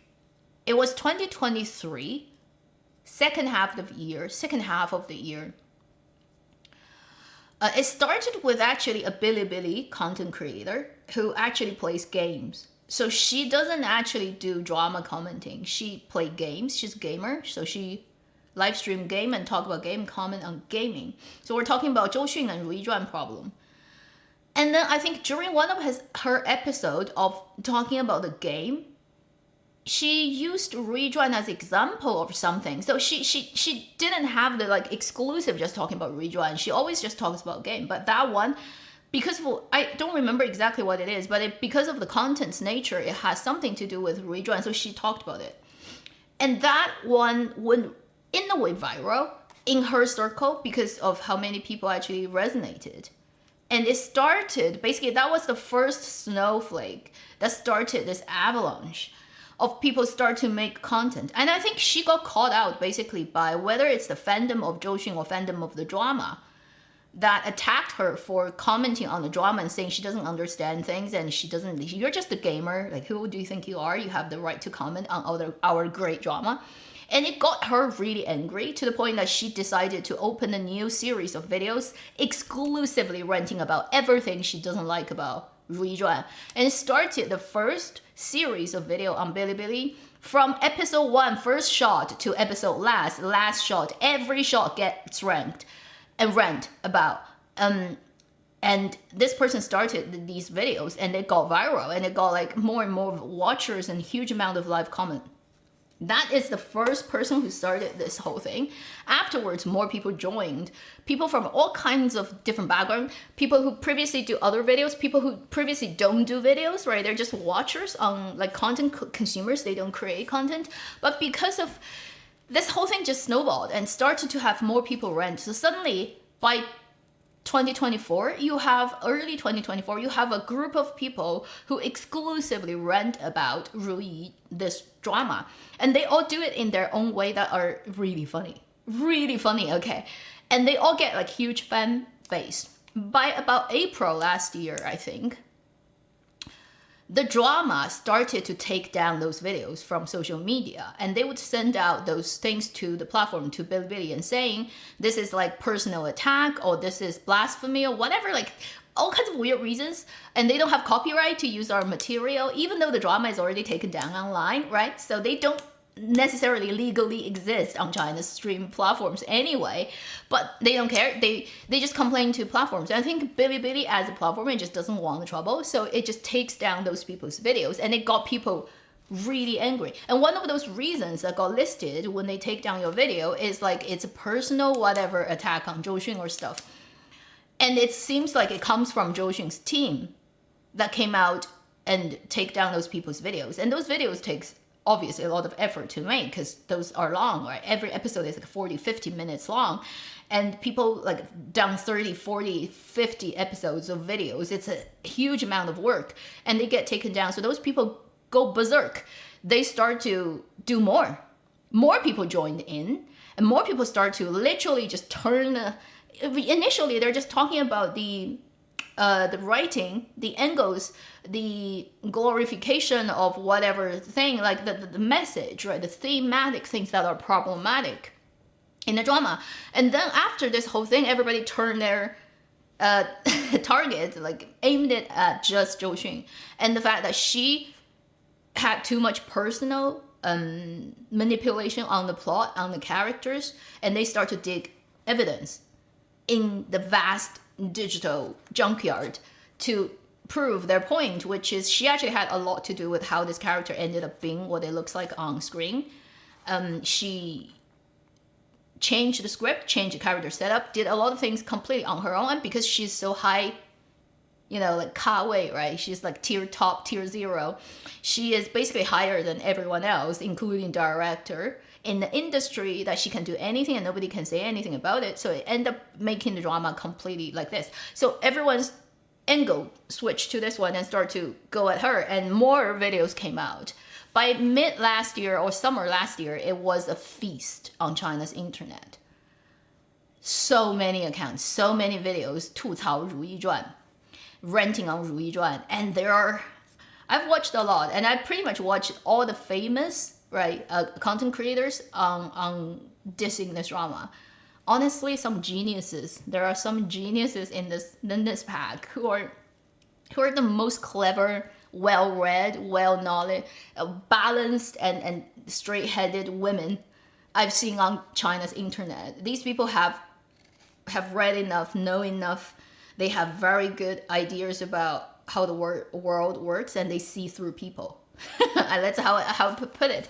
So there are a couple of very famous Bilibili content creators who have made exclusive content just ranting about the video and what's wrong with it. Ranting about the drama and what's wrong with it. And it was a feast. So after 7 years of this drama airing, and pretty much 6 years after it got taken down on internet, Zhou Xun got a new round of collapsing of her fame in China because of a drama that was that many years ago. Because people start to dig, right, what happened, and more evidence show up, and then I don't know. It's just got to the point where it's all her fault. Now, I wouldn't say it's necessarily all her fault, but she probably has a quite big hand in the whole thing.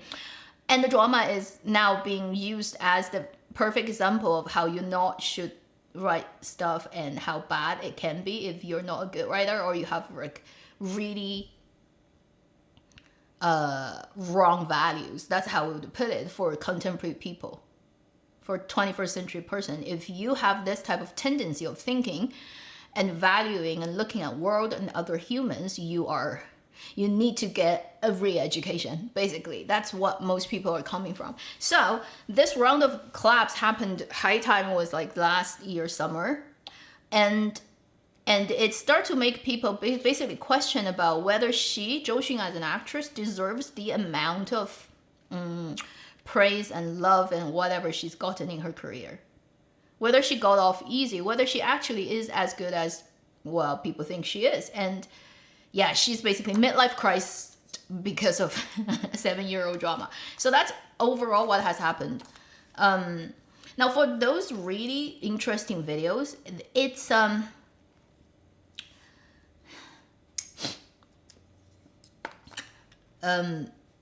it's a pity that if you don't speak perfect Mandarin, you probably cannot enjoy them, because they tend to have, well, maybe imperfect pronunciation. Then they would be talking all the time. Then would be referring, like there's some really good Bilibili content makers. They will use a huge amount of literature, other references that if you're not Chinese, and even if you're Chinese, if you don't learn these things, right, you probably have no clue what they're talking about. So it cannot really be enjoyed outside of domestic market that much unless you are a Chinese expert, right, in everything, then that's a different story. So I cannot really recommend those videos to you. They're not in English, they don't have subtitles, they're very hard to understand. But there are a couple of people I'm like, wow, I want to meet this lady in person. I've discovered a few people doing ranting on Ruizhuan. I'm like, I so want to meet her in person. I wanna have a dinner with them. Because they talk about food too, and they're so funny, and they literally are poets. I said, like, they speak in rhyme, and then they rant in the best type of metaphor and joke you can possibly imagine. There is a person that I replay her ranting because it's so funny. Like every line is funny, and every video of her is like 50 minutes, and she's funny from moment one to the last. I'm like, if she's a scriptwriter of the drama, it would be 10 times better than what you can see. And I'm like, oh my God, I love these type of people. It just showed up out of nowhere, and it is a treasure on internet. It's a pity that it's hard to introduce that to other people who don't speak Chinese. So, in terms of Zhou Xun herself, right? I think she, right after this whole thing, she pretty much took on the only position she could take on, which is ignore it. Not join, ignore and pretend it doesn't exist. I don't think she's not a good actress. She's a very good actress, but I think, okay, she's only a good actress given conditions. There has to be conditions, and she's not good in everything under all conditions. She has her comfort zones. She also needs particular type of team makeup, particular type of story for her to shine. She's highly reliant on director. Like she can give you whatever emotion, whatever like in moment, genuine, shockingly good reaction. But as a line, say if you're because playing a film often is just playing a spot, it's a lot less like playing a 40 episodes or 70 episodes drama where you are constantly on screen and you probably act from your 16 to your 60. So you have to think through your acting for that line of the consistent person growing over time and becoming what they are. And where you are at this particular time, that is very important for television series. It not necessarily applies to film. Film is more like in that moment because overall you just have an hour and a half, right? I think her acting really works really well for not extended too long a line, and then she needs really good direction. The director needs to be able to call her and say, this is wrong, you have to do it that way. Because we're here, we're not there, we have to do it that way.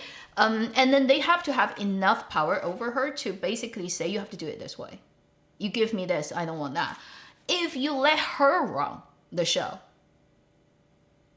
it probably is not gonna work. Because she is not meant to be the general who's directing the war.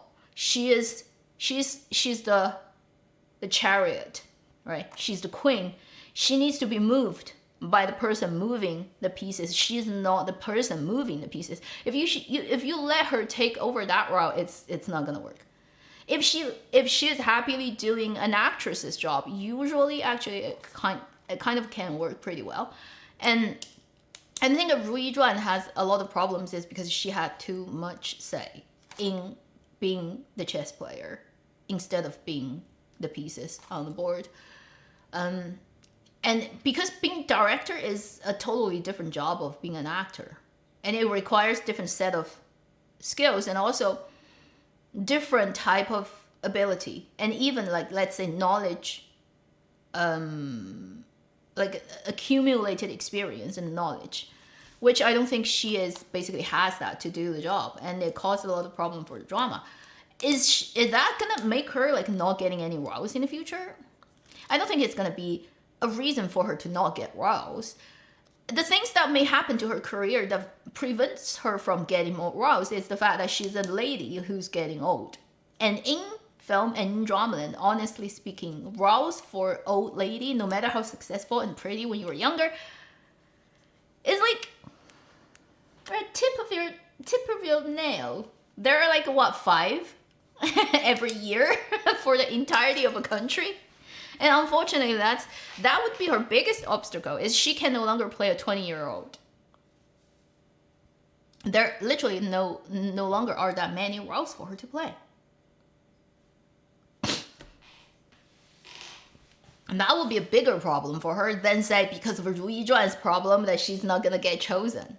I mean, even if she gets chosen these days, what can she do? She would have to play mother, right? She already started to play mother, aunt, right? Like at her age, how many leading female role in her 50s really are there? Both, like, not just in China, everywhere in the world. Unfortunately, in cinema, in Dramaland, old women are like props. That's a very unfortunate situation. Bye, people. Needs to go. You know, that's her biggest enemy as an actress. And then also like, she probably lacks life experience. She's too living in the moment, living for her emotion, living for that sort of very artistic, spontaneous explosion. But she is lacking in living as a 21st century real person in the world, what it's like. Because she hasn't lived like that. Never in her life. She's detached. Because she got famous too early. She's surrounded by artistic people who say really pretty things to her. And she doesn't live a normal person's life. She's never worked in a street side restaurant who needs to run from 7 to 12. She's not worked in an office of somebody who has to punch card and do it 20 years. She's not lived that life of having children, having to take care of them, and, you know, since they're born to like when they go to college. Like, she doesn't have any of those real life living experience. So if she goes and try to play anything that's no longer it's not requiring the type of spontaneous artist response, but then requiring you make it believable that you are living in 2020s. You know, like the Sun Li characters in the Better Life, she can't do it. She completely she can't, because she can't base it on anything. So Zhou Xun is a good actress, but she's good within very limited range and type of film, television work role. And then as she gets older, it becomes even more limited, right? She gets less and less opportunity. That's the reality of her problem. As for Ru Yizhuan, it's a pity I can't share that with most of the people here, because it's so hard to you have to basically speak perfect Mandarin. But there are a couple of really good Bilibili creators. I so want to meet them. I want to sit down and have dinner with these people. They're so funny. Zheng Li. Anybody heard about Zheng Li problem? The actress who played Zhao Lusi's mother in Love Like Galaxy.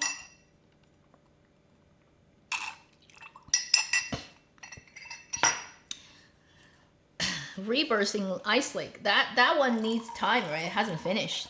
Probably end of the year, fastest. I mean, it's Li Yunrui and Huang Yang Tiantian. They've acted like 3 times already together. It probably will work okay.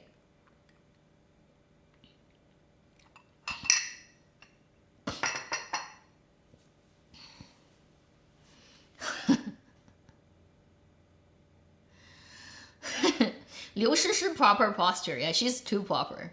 You know, her nickname in China is Li Yi Xiaojie. I think it's very accurate. You know what Li Yi Xiaojie is, right? It's like the ladies who are at events or at hotel who are just like standing there like this. They have this very standard hand holding just right above, like right around like below the belly button. And they're all just dressed like in those costumes, and they all have their hair tied up like in a bun. And they're like the etiquette lady. Like literally that's how it's translated in Chinese, but literally it's like a big event, like a national conference. And they're there to pour tea and do whatever and welcome guests, and they're in big hotels and they're dressed in qipao and all like this. So that's her nickname. People joke about 刘诗诗 Li 小姐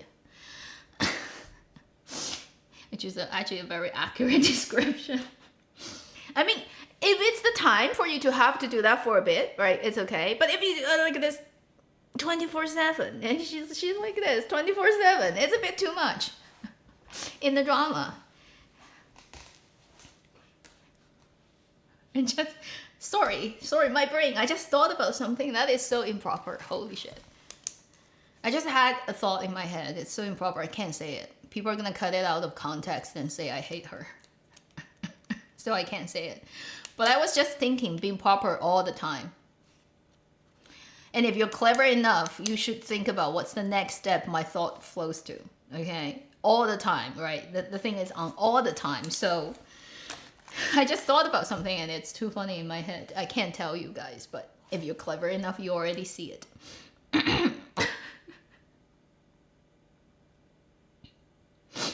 Ma Yili and Ma Li, yes, but have you thought about why? Because they live in real life.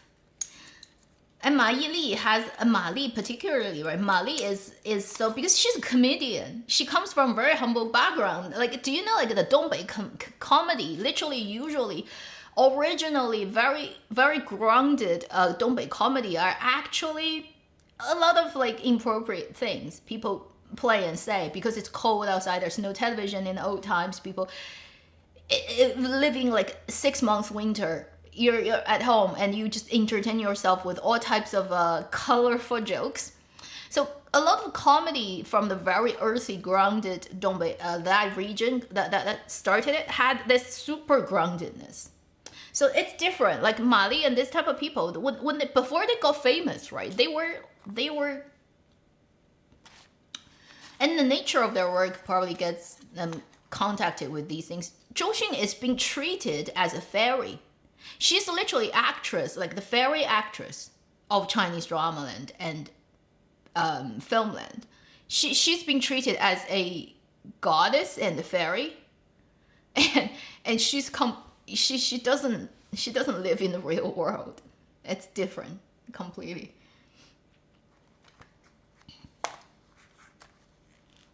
Okay, thank you for being proper all the time. Yeah, it would be weird. It would be very, very weird. I cannot imagine how that's gonna work. But it's you know, she should just act a drama with Yang Yang. Really, Liu Shishi should just do a period drama with Yang Yang, and then they should compare who is more proper. They should have a proper face-off.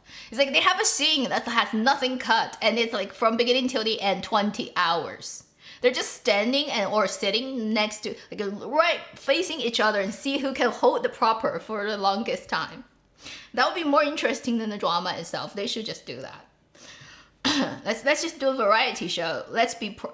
Do a variety show called Let's Be Proper. Let's be proper. All you do is like a camera on people 24/7 like Big Brother, but see like who can hold their posture under no matter what circumstance. That would be fun. I will watch it.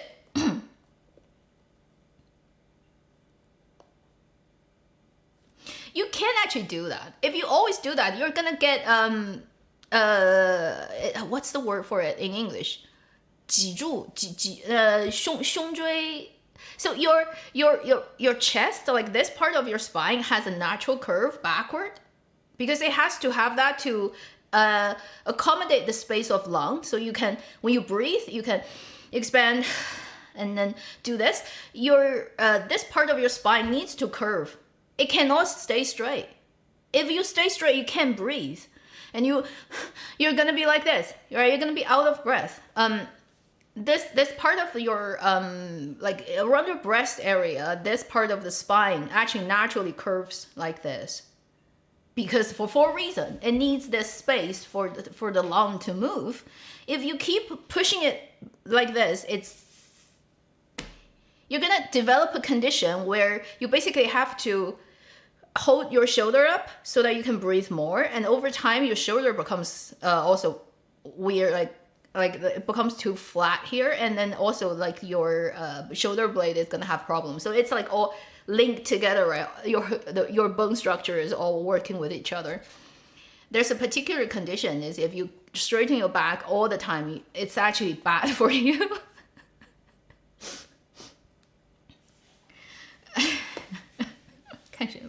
Yeah, they joke about she has eight packs around her neck. It's like people have 8 packs around their belly, right? And that's supposedly like coming from lobster. But anyway, they joke about she has 8 packs around her neck.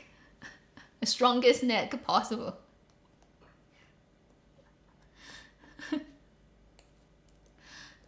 Recent episode of The Truth.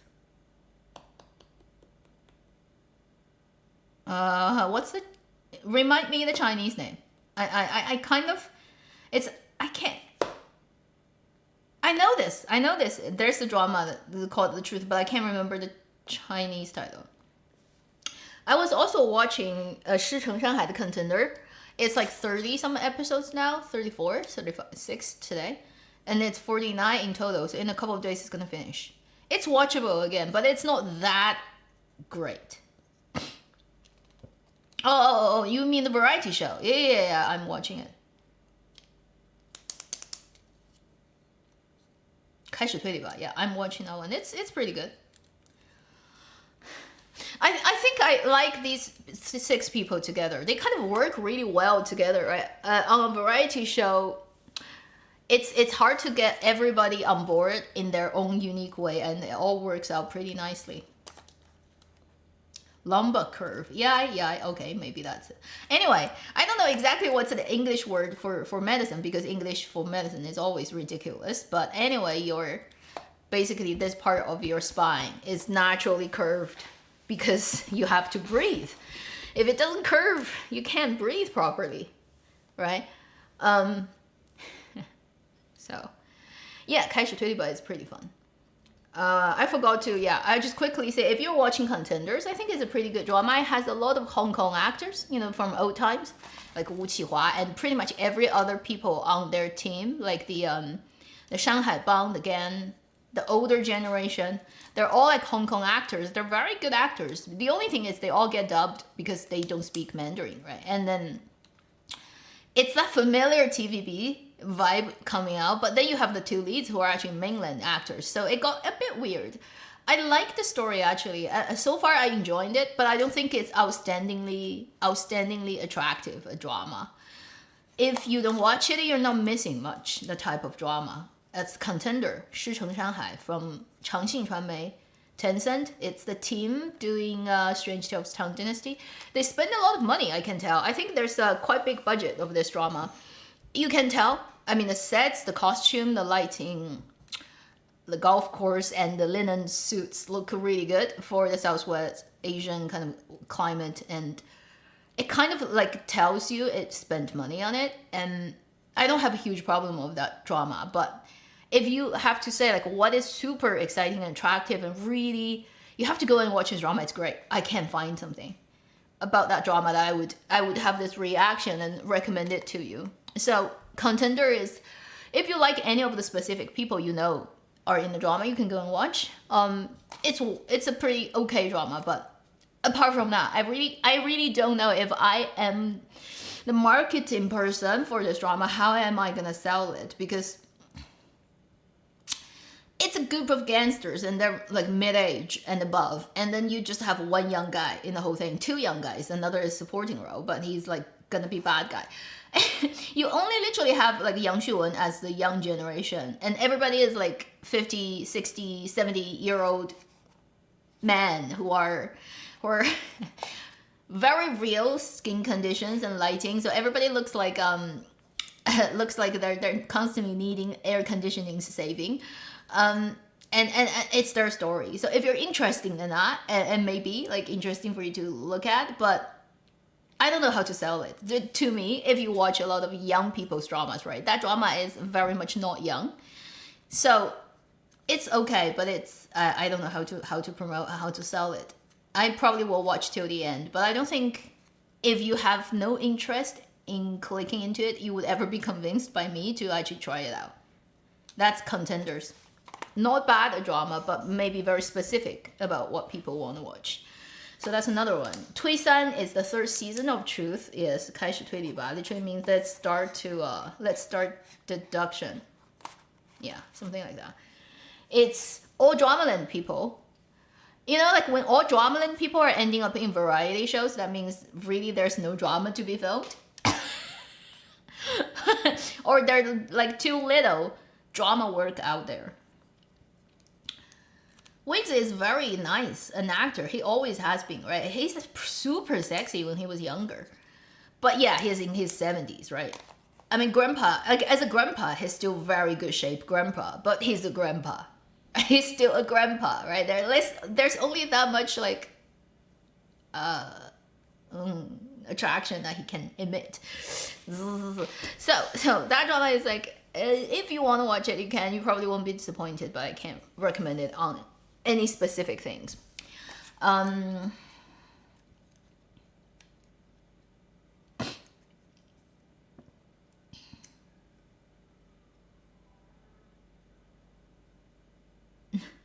No, you're not the only one. Creative Classic. I don't think Ho Mi-ha can act much.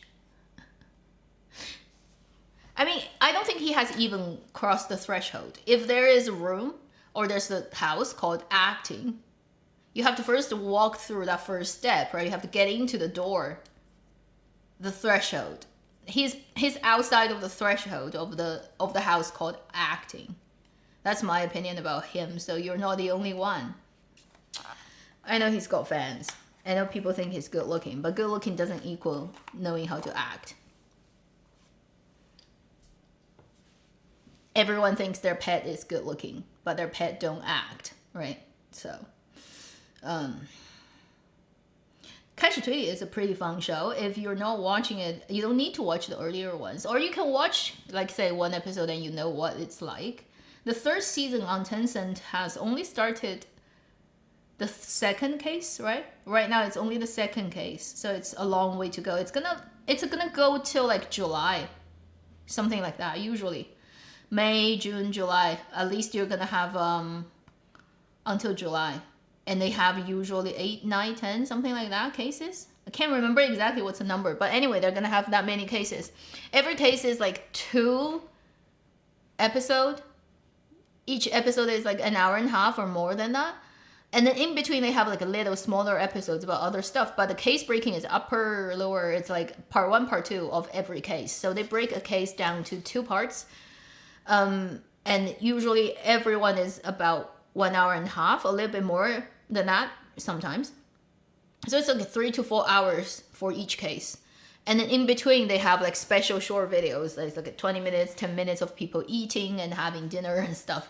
So that's what the show is like. And the 6 people are Bai Yu, Liu Yuning, Zhang Linhe, Zhou Keyu, Diliraba, Jing Jing. So 2 girls, 4 boys. Yeah, they're all actors. You know all of them, right? Liu Yuning, obviously. Bai Yu, obviously. Zhang Linhe, obviously. Zhou Keyu is the younger guy, but then he's showing up in stuff now, so you kind of also have seen him somewhere. Diliraba, you don't need introduction. She's been around forever. So thinking about that, she's actually not that old, but yeah, she's been famous for too long. And then Jing Jing is the less known, probably internationally, but she's the comedian. She's basically showing up in everything as a comedian, and really funny lady. So that's the team, 6 of them, breaking cases. And it, you know, like my opinion about those type of shows is it really shows the actual people who are playing, like the actual actresses and actors, right? They're usually a lot more cleverer than the roles they play in dramas. So it says a lot about how stupid the dramas are these days. The scripts are just completely stupid. If you look at Zhang Linhe, Bai Yu, Liu Yuning, Diliraba, like you look at all those people, right? When they react during the process of deduction, they really are a lot quicker and faster and cleverer than the characters they play in drama most of the time.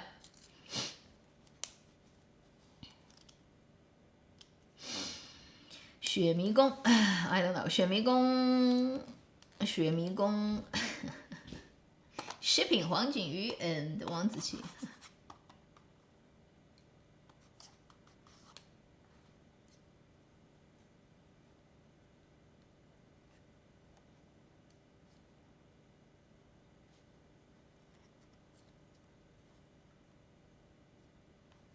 Yeah, Jingjing is really funny. She's also like she's a really gung. She can 接梗 very well. So when you're having right like those variety shows, she very quickly she can catch the next person like the previous person's line, and she really rhymes and takes it and turn it into really funny response. She's really good. She's a comedian, very good at that.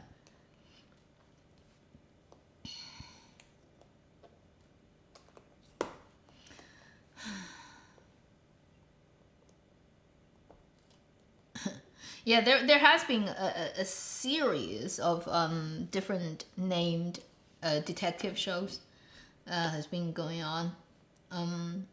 Yeah, like if you don't have any dramas to watch and you want to see these couple of people, you should watch the show because it's actually quite adorable to see them do the deduction. And I think the funny thing is like Zhang Linghe in this. The most funny thing is Zhang Linghe in this series of variety show shows that he's just far more cleverer than every character he's ever played on screen. Also, like, he tends to look dumb. Good looking, handsome, but dumb.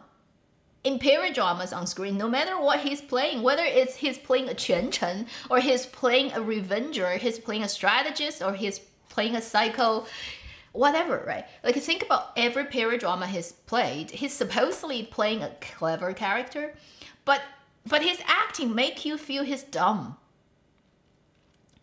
That's why he has the nickname, the mer, right? The cow. Or the ox, the murmur. So he gets murred a lot. That's like his special sound effect. And the funny thing is, he's actually really like logically rational thinking and STEM subjects clever. I think his Gaokao in math is 182. The full mark is 200 for his region of China. His region of China has specific like really weird number. Usually it's 150 is the full mark, but for his part it's 200 for his part, and his Gaokao mathematics score is 182. That's really high.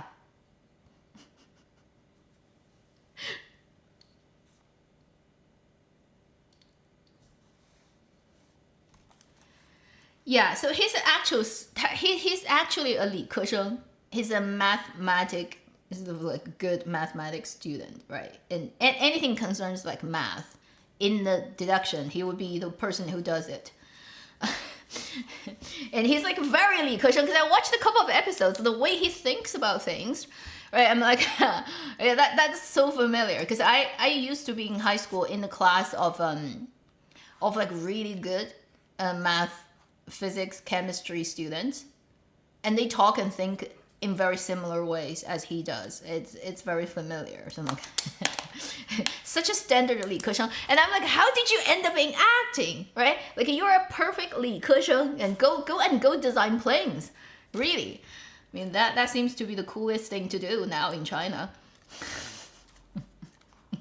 I mean he could be going and actually go and design fighter jets, but somehow he ended up in acting. I think it's just 美貌误人.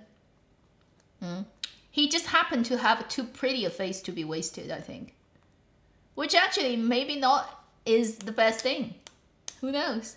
Yeah, he's pretty. But I don't think in acting he really could go that far just as a profession. Acting. If he's a scientist or his engineer, he might be able to do more things that may, let's say, contribute more to humanity than him being an actor. I mean, he's pretty, yes, it looks nice, but in the department of acting, right, he's not being a model, he's being an actor, and in the world of being acting, he has very little talent. He's pretty, but he has very little talent, let's be honest, in acting. He probably is the person who has the least amount of talent in acting among the six. Sorry.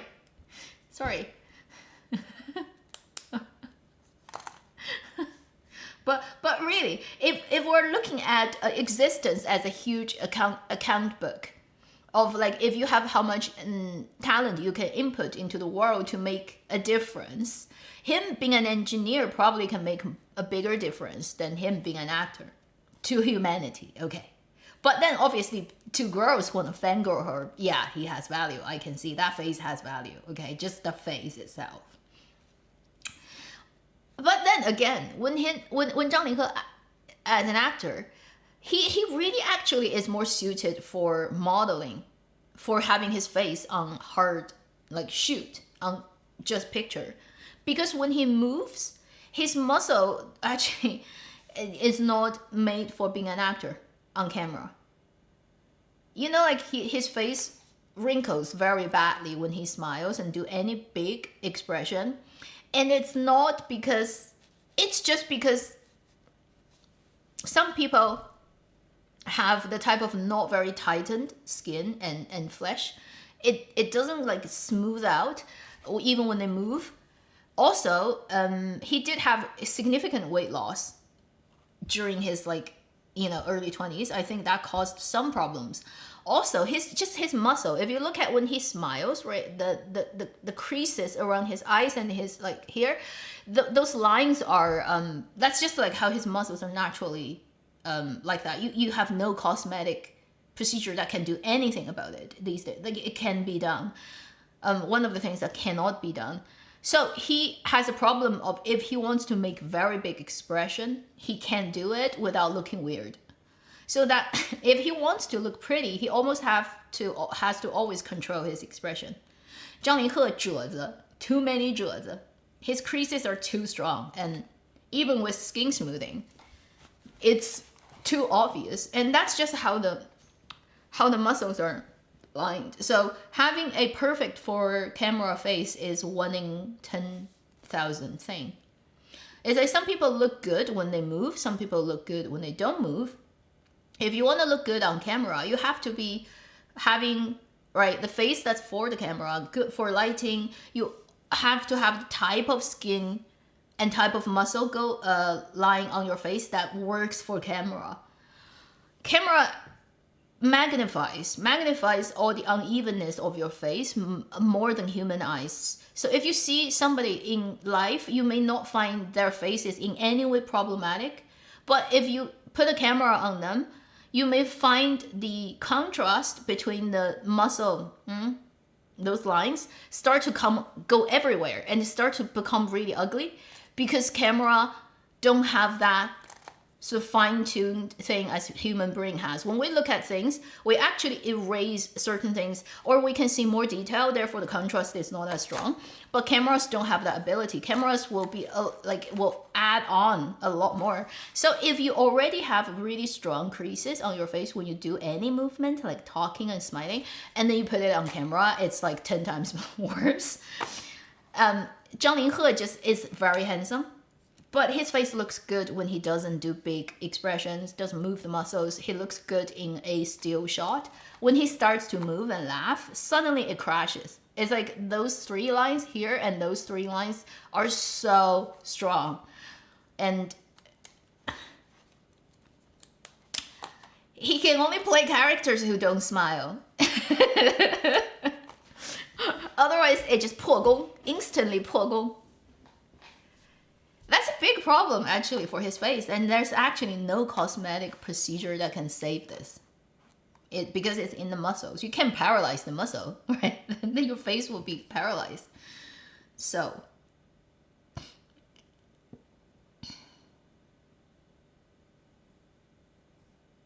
yeah, I'm saying not for him. Yes, he gets more money, probably be an engineer, but I'm saying for humanity as a big account book. You balance things out, right? You see who can contribute more in long term for betterment of species. Then being an actor is like only probably benefit him, and also like in the department of monetary gains and fame. But then at the end of his life, right? When you think back, when you're 80-year-old, had I been an engineer, would I have been the person who designed the best plane in the world? Like, would that be a bigger achievement and longer lasting sort of on humanity than, say, just being a pretty boy for 15 years of when I was younger? Right? When you think about that, who knows what is like what you lose.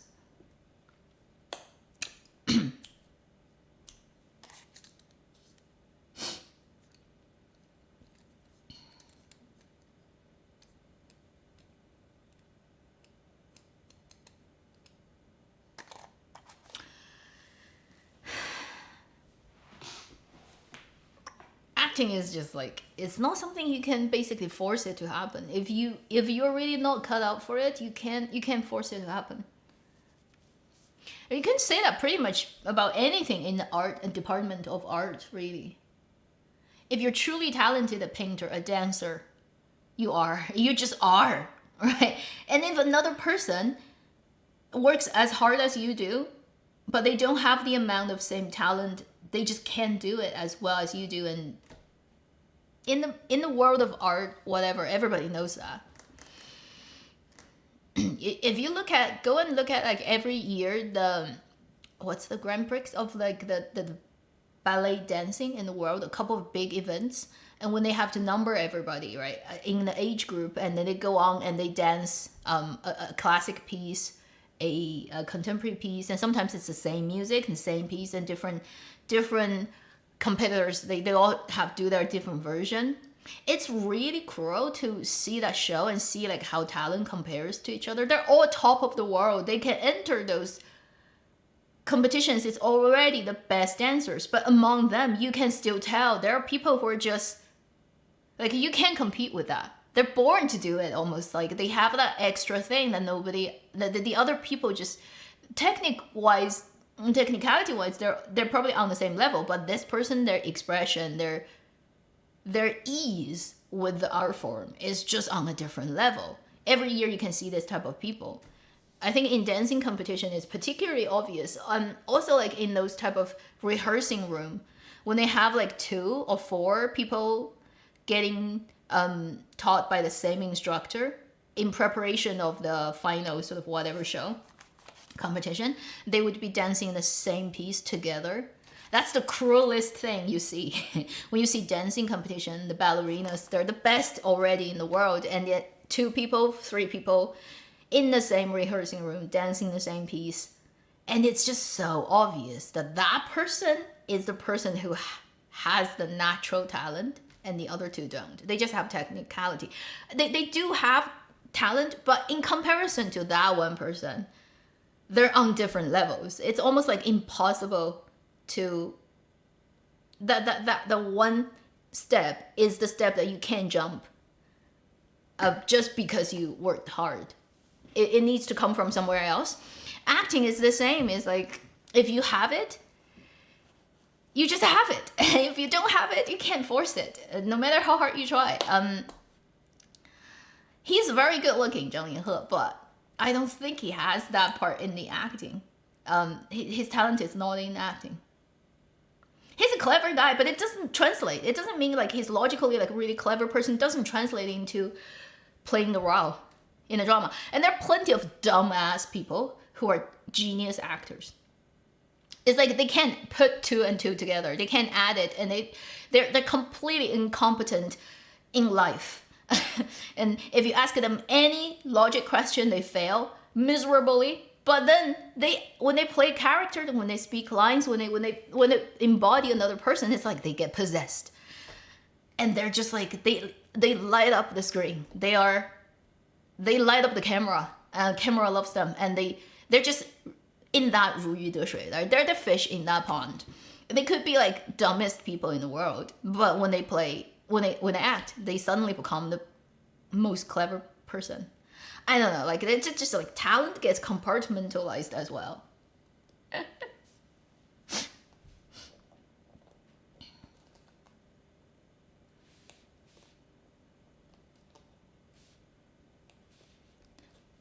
Worst Case by Lu and Zhou. Yeah, they are they're not really actors. It's almost like you can't say they're actors because they're not playing anything. They're just playing themselves, or they're just playing. They're playing a word: happy, sad, angry. They have no idea who they are playing. They're not playing a real person or imagined real person, an individual being.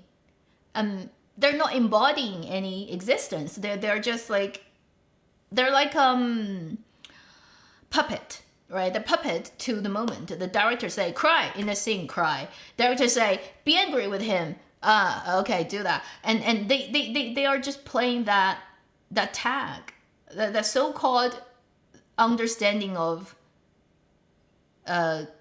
all those spots, right? Happy, sad, angry, shamed. Like they're just playing all these things, these words. They have a set of designed reaction, and they just keep repeating it. It's like they loop themselves.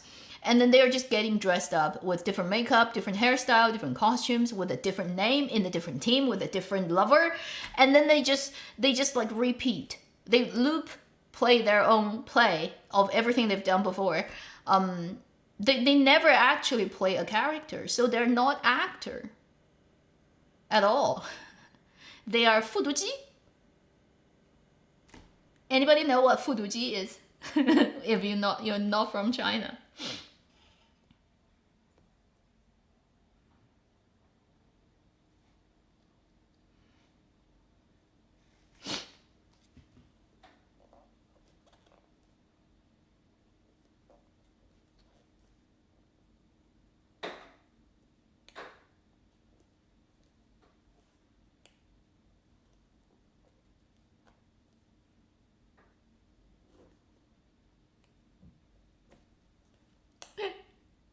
Copy. Yeah. So 复读机, it's like a repeating recitation machine, which is something when I was little that got used a lot in China, which is for learning language. So you basically use that machine to record what you read, like in English. For example, you're reading out a text, right? You record that and you press a button and it will repeat what you've recorded. So you can listen back to your pronunciation. So it's like a tool that's very specific for Chinese people learning English back in the days when there was no cell phone. It was very early on a type of thing that gets but it's a more intelligent recorder. It's not just a recorder, because recorder would just be tape, right? 复读机 is more on a SIM card type of thing, and then it's more intelligent about repeating easily. So you don't have to roll back the tape and do any of that. You just let it repeat you. It was like for a time like really popular in China, and pretty much all students have used it to some extent. So they're basically being 复读机 of themselves. So that's not acting, right?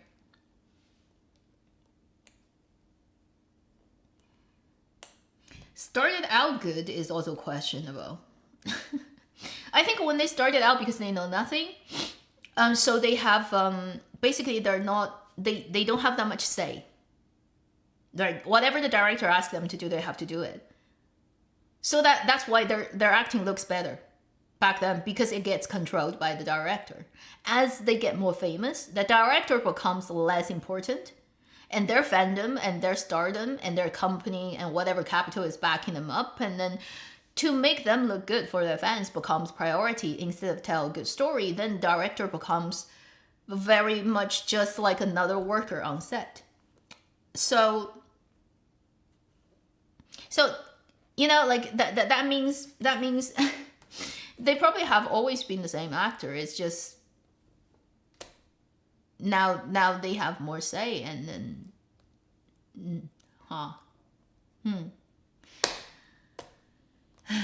and therefore they don't want to. They don't really want to improve. They actually don't care about the craft of acting. They have no interest in that. And they have interest in being number one, most popular, most beloved, the top flower. I'm the number one flower. You are all but beneath me, right? They care about playing this game. That's the only thing they care about. So acting is just the thing they have to keep doing to keep themselves relevant in the game, because they're not in, say, being a singer, they're not singing, right? They're not singer professionally, they're not internet influencer celebrity, they're still in the category of being an actor. So all their fame is based on this thing, so they have to keep doing it, otherwise they will be irrelevant, because you have to be the whatever next big female role, but then that is just used as the tool to sustain their number one flower position. Whoever believes that is important, or like whoever decides that is I don't know. Right? This is the weird thing about whatever. But so acting becomes a tool, becomes means to an end. Acting is no longer in itself what they want to do. They do acting because they want to get what through doing acting they can get. Right, so that's where their 出发点, their starting point of doing acting is. And if you have this type of motivation, and it would be silly to expect good performance can come out of that type of attitude of doing acting.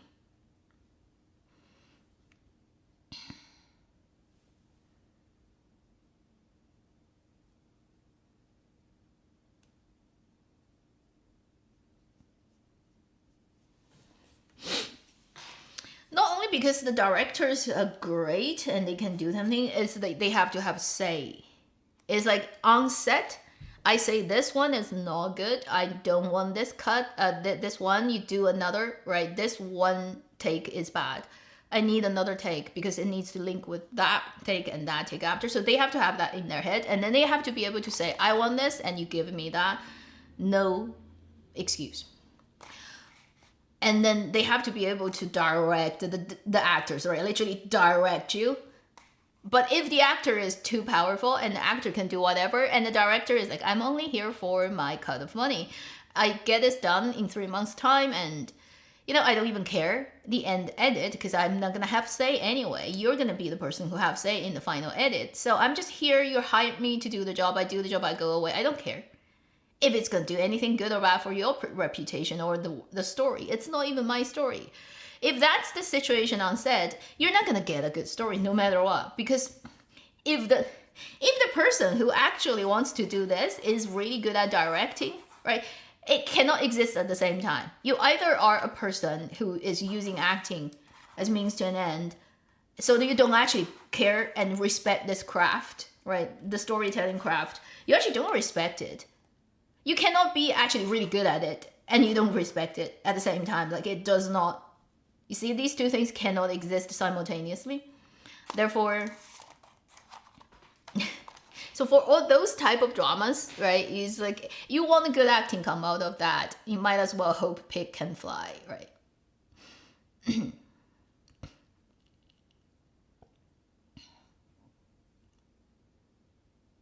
Oh yeah, influencers, but that's a different cesspool.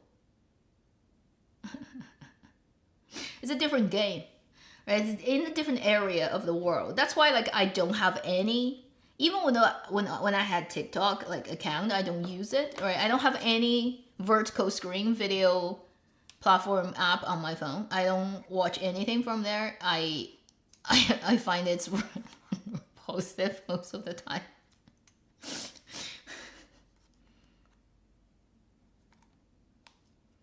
Oh yeah, like there are plenty of influencers who do nothing, right? And they get a lot of followers. I mean, in comparison, some of those those streamers, no matter what you say about them, they actually have to work quite hard. Like the guy who just went to like China and came back to US, right? The young guy, what's his name? Darren, like his real name, but then his speed, speed. Too fast, too furious. Yeah, it's like that guy. Yes, he gets a lot of followers and he gets like backing from a big, even bigger. I think it's like Mr. Beast, right? influencer before. I mean, but like look at the intensity of his work. Not that many human beings can do what he does. You know, like live stream for 7 hours. Even when you're peeing, people can hear your sound coming out of the toilet. And camera is on you, like you and your team. Like the guy who's holding his camera, 7 hours, right? That guy, like they have like whatever battery magic that doesn't let it even cut out for 1 second. And for 7 hours following this guy and keep him in frame and with the right camera movement. That's like a harder job than speed dancing and singing in front of the camera. I mean, yes, he gets a lot of money and support, but then, you know, like in a way I understand why he can be so famous, because that kind of work is like, no way, right? 90% of the human beings can't do that. Like jump and sing and be energized for 7 hours on camera nonstop. And then for consecutively days. Just give a 1 day break, and that's, you know, this day I'm like this, give a day break, next day I do this again, 7 hours. And how many people can do that, right? So that's some kind of crazy physical work. And not to mention he has to do backflip as well. So I understand like these people, if they are really big and have a huge following, kind of is like at least they put work in it. And there are a lot of other influencers who don't do any type of work at all, and then they still get following. That's like not making sense at all.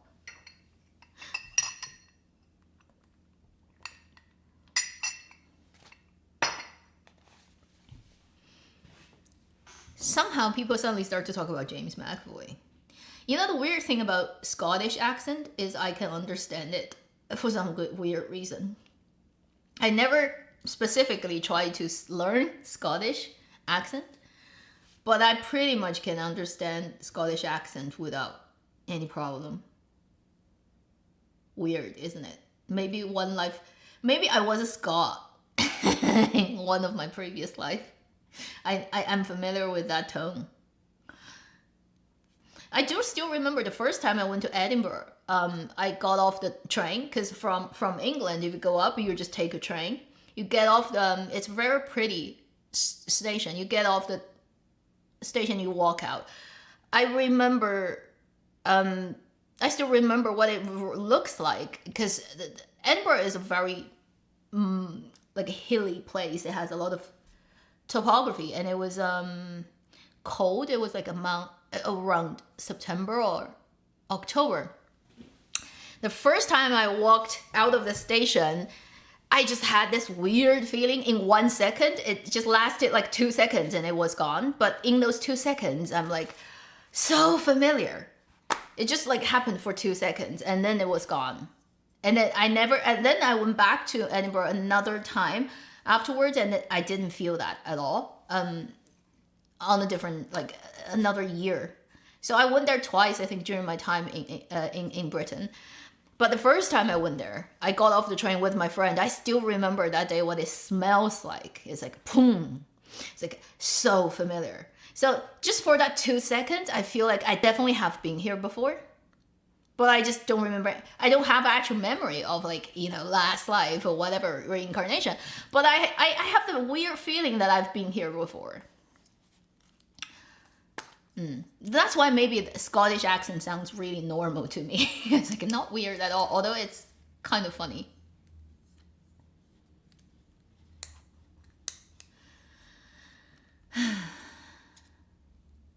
It's not familiar to Canadian accent, not at all. And Canadian actually doesn't really have a clear accent.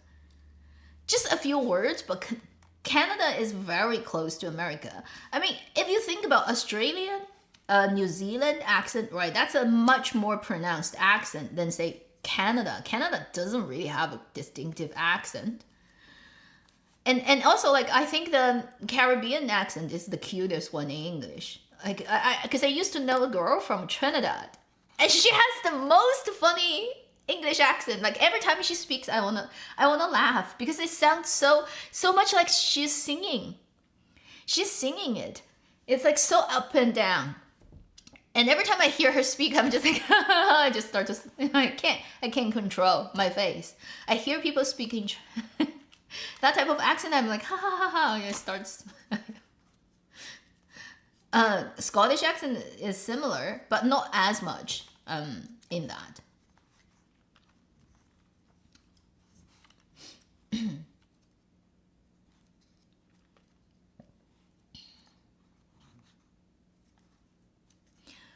Meng Ziyi is just normal.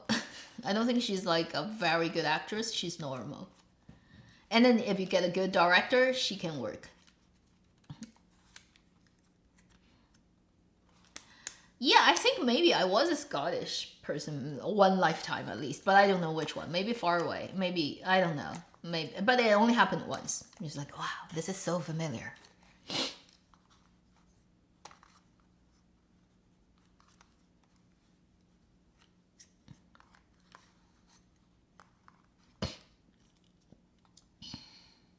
Who edited Impalist?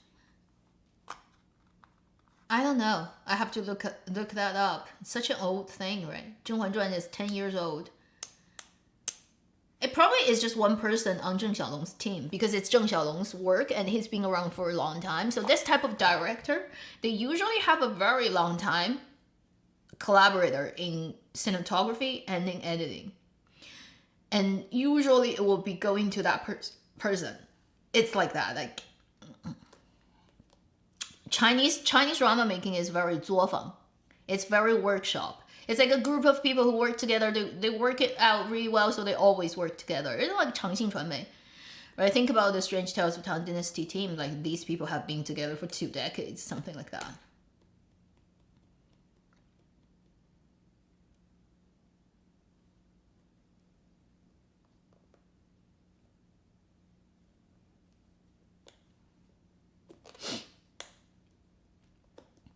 To live in Edinburgh would be a dream. I think it's like really nice to travel to, but I don't think living there would be that much of a dream. The weather is, sorry. You know, the Highlands, if you go up the Highlands, it's even worse, right? And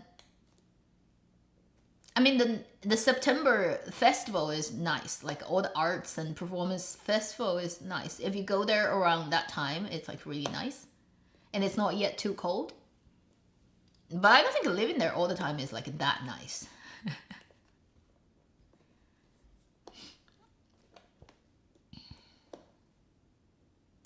Anything else we need to talk about? Because I think I've talked about every drama that's like ongoing. Kind of interesting right now.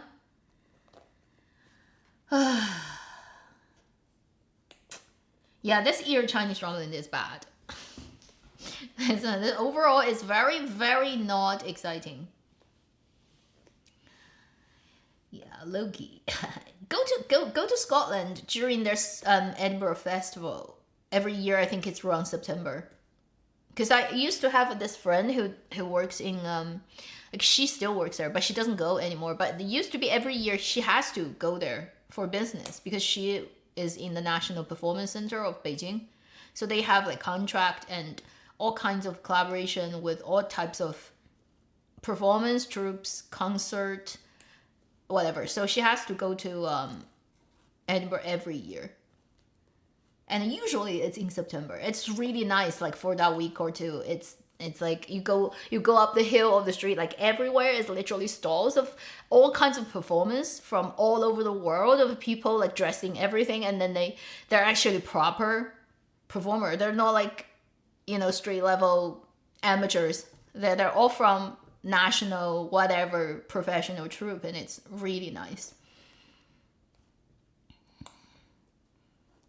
Zuer, I don't know, because like I said, those dramas come out because the platforms are literally running out of money, and they got a little bit loosened because, you know, not necessarily like the government, all the cultural whatever administration want them to all die, literally like run out of money and die.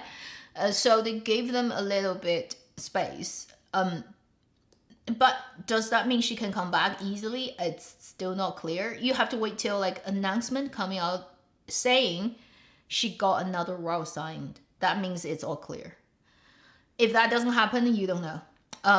Also, during the pretty much close to 2 years that she's not really operating, it's likely that the structure behind her whatever agency, if she's still signed to one, or the people working on her team, like her agents, her assistant, these people would be moved on to other things, right? If you're in this, if it's only her company, then those people could, because there's nothing to do. You can't do anything. You can't go on variety show. You can't do spokesmanship. You can't do anything. So what are these people gonna eat and live on, right? They would have to move on to other jobs. So it's likely around her, there's no team around anymore. Or maybe if there are one person, that would be like the last person there. I mean, she does have like her family running her business, which caused this mess, really. Thank you, mother. The Chris Wu story kind of repeats on her again. So would that make her basically not letting her family tempering her professional thing anymore? That could be, if that's the case, then who is on her team? Maybe she doesn't have a team anymore. So even if she wants to restart this whole thing, it's gonna take a while to figure out who can come up on her team to do stuff, because she would have to need a manager, agent, whatever, to do certain things, and it's unlikely that she's got one in the last year or two, just because she didn't do anything. It's like, who is gonna basically manage you, because there's nothing to manage, right?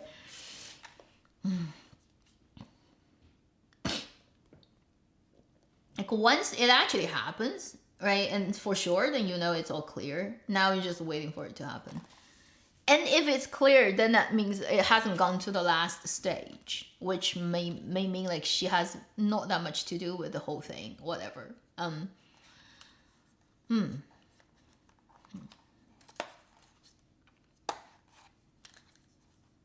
It's a messy business.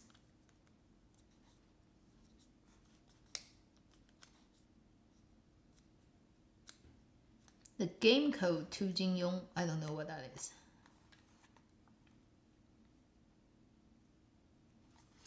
Zheng Jingyi has a very, very pretty face. That's not common in cinema and dramaland these days. Because these days girls, the pretty girls, tend to have way too fragile a look. You know, those thin, pale, having very little bone power. Their face looks so fragile and sharp and cornered, and Zhang Jingyi's face actually has a lot more the 80s and 90s beauty quality, which is not common. And she has in terms of framing, right, she has a bigger frame than most of the girls and of her height in the dramaland. She actually kind of is out of her time. So look-wise, Zhang Jingyi is pretty special, but acting-wise, and again, not the type of, this part is completely open for receiving signals from heaven actress. That type of actress is very rare to come around. She doesn't have that much, and if she doesn't get a good script and good director, she can fall very flat. But she's very pretty, but then she can fall very flat. So it's highly dependent upon what kind of work and team she gets like kind of involved in.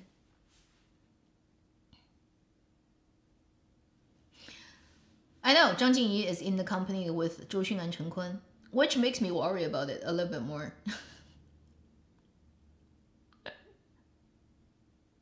I don't think Zhou Xun and Chen Kun, right? These two people, first is like they could do very good business. Like, are they business runner? Probably not. Are they good manager, director material? No. Chen Kun hasn't been doing much for years now, so I'm pretty much like given up on him. As for Zhou Xun, earlier we've said about her problem, right? I think given the right type of role and being actually listened to a good director, following their instruction, she can be a very good weapon. But if she decides to become the general and director of a story, that usually is not ending up in any good result. So signing up with Zhou Xun and Chen Kun's agency doesn't mean anything, I think, for Zhang Jingyi, in terms of that's a guarantee that she's gonna get good roles and do good performance. Not really. Always can get confused. Yeah, they look very similar. There are a lot of people say that they should put like play sisters, which will never happen, by the way, because well, in this world of flower battle, they don't want it to be like in any way attached to each other, right? They do have very similar looks. Facial structure, if you lay their face over on top of each other, almost everything line up perfectly. It just has slightly different texture. Zhou is colder, so Zhou would be more on a cold side in terms of her facial expression and even her skin tone and just the sharpness of her features. And Zhang Jingyi would be on the warmer side, the more rounded, the more blunt, less sharp side of things. Everything considered, from color to just the bone structure, right? Zhang Jingyi is the warmer and Zhou is the colder, but they look very similar.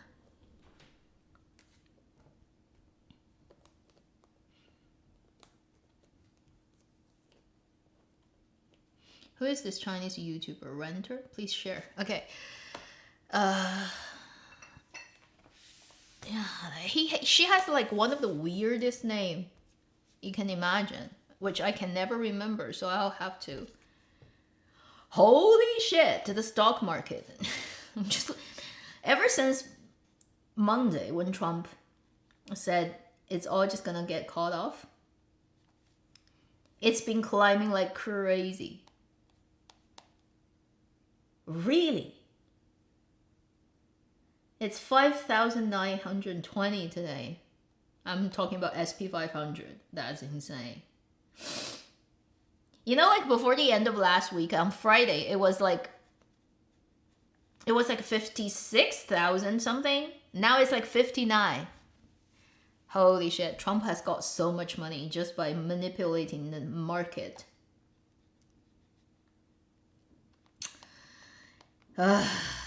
He's done it twice already this year to make it fall and then make it climb again so people can get so much money out of this. It's ridiculous. I just accidentally, I was trying to find her name and then I was looking at my iPad and then it was like, oh my god. It's insane. Calm down. It's too much.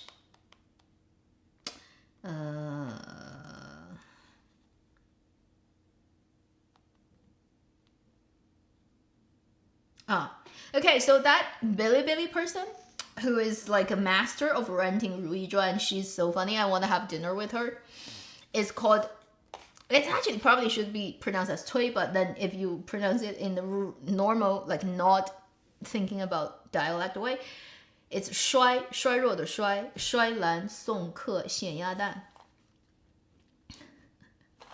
That's such a weird name.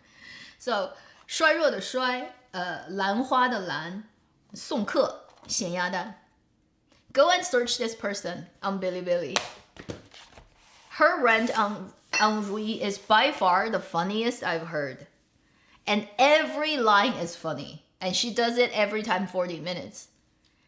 And it's just mind-blowing. Like, this person is a comedy genius.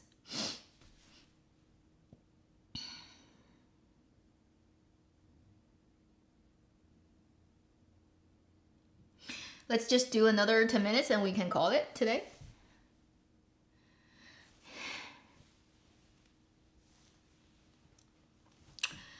BL.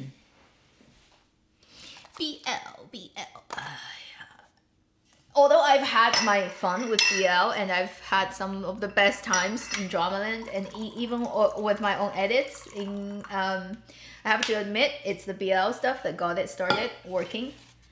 But I looking back, right, it's great I had those time, but I don't want it to come back like the way it is these days in Chinese Dramaland for BL.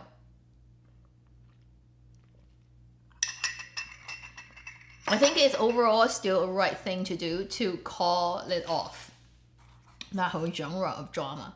It's pushing the whole industry into a very warped angle. And it's actually causing more harm than good overall. If you know, like during those years after the success of Guardian and then Untamed, how insanely people are flocking to the genre. How many BL dramas, top to bottom, best resource, least resource, how like all company of drama making are all doing BL. Like, it's insane, the amount of... So it basically sucks out of all the resources and stuff from every other possible thing, and everyone is going to do it. It's like the tulip. And if you do tulip, you know what's going to happen to the market. And because the huge success of BL, right, it's disproportionate to the input and the outcome. The ROI is way too high, so everyone went crazy. And whenever a market has this type of thing, when you have this tulip coming out, you know, the next step would be shitstorm. And then this is shitstorm on too many levels. So now looking back, right, I think it makes sense for them to call BL off. And actually, it's protective for all the main players in those stories, including all the actors like Zhang Xincheng, Fu Xinbo, that's like airing now in Japan, that drama. Or let's say Wang Anyu, Fan Chengcheng, or Luo Yunxi and Chen Feiyu. It's actually better for them to not have those dramas aired like back then. Now, like, if it comes out, it probably is still not gonna come out, but I'm saying back then, if for example, the biggest would be Immortality, right? Tencent has it. They want to do it as the second Untamed with Luo Yunxi and Chen Feiyu.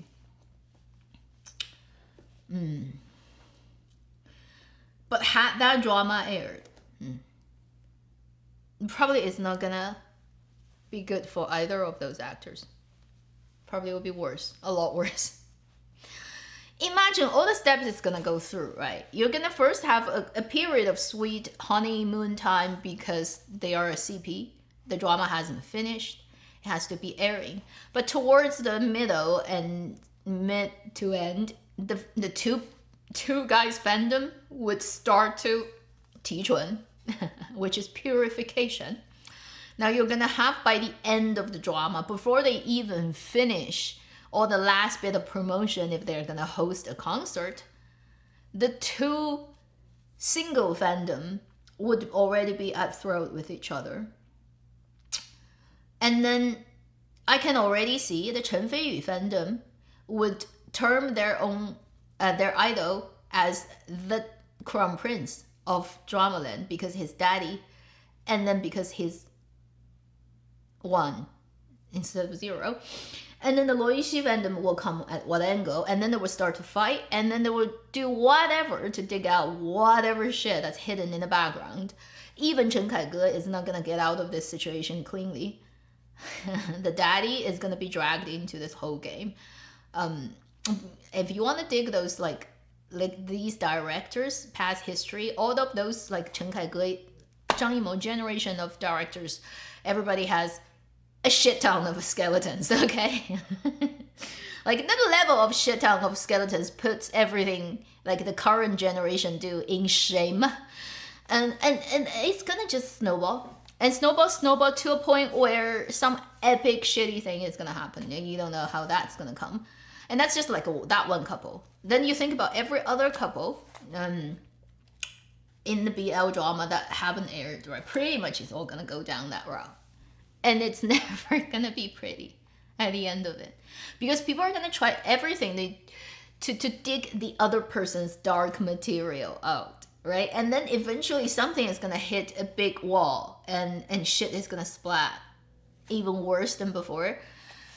And think about like how the people who are actually in Dramaland, right, who as the leads, the actors, it's just, if a really bad thing happens, then whatever they do down the road, everybody will still remember them as that person who caused that thing to happen. And 9 out of 10 is just not gonna be good. Okay, so in a way, I think these guys actually are lucky. All those guys who had a BL mate, and then didn't air, they are actually, their ancestors are looking after them. Purification means you elicit, you purify. Basically, 提纯. It's like making the CP fans break and becoming single fans. So, for example, you ship Luo Yunxi and Chen Feiyu in Immortality as a couple, then you get swayed by one of their fandoms, so you become their single fan. So you ship only Chen Feiyu and only Luo Yunxi, and then the other person becomes your enemy. So that's 提纯. It's a very old fandom word, actually, already. And that, like, this just gets repeated over and over and over and over, right? So that's why, like, the BL thing is, it just is such a triggering material, right? It has this volatile nature. It's like metal. It's like super active metal. It's like it just stands there in atmosphere. You just get a little bit air or a little bit water on it, and then boom, it explodes. It's just such volatile material, and you can't predict how far it's gonna go and how weird it's gonna develop, and how much shit is gonna come out of it. So stop it, just like from source, cut it off. Make sure it doesn't happen.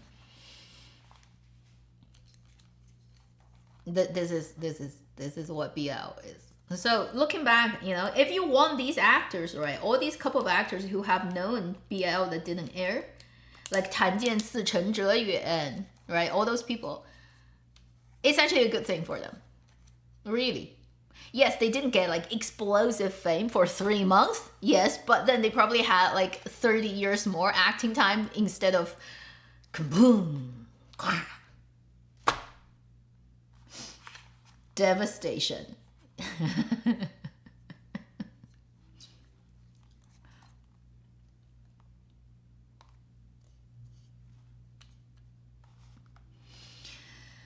That's exactly what happened with Yu Shuxing and Wang Hedi. Their level is not even close. You see, like BG, because naturally it's a man and a woman, right? It's a yin and a yang. That energy, no matter how because every BG couple has this problem of coupling and decoupling, and it's because of the natural sort of like normal nature of it. It does like it. Yes, Wang Hedi and Yu Shuxing also had this episode of like, but it's by no means as explosive and as mad as BL coupling breaking. Back in 2018, Bai Yu and Zhu Yilong's fandom, then Wang Yibo and Xiao Zhan's fandom, and then Zhang Zhehan and Gong Jun's fandom. Those are like, in comparison, Yu Shuxing and Wang Hedi are like kindergarten level.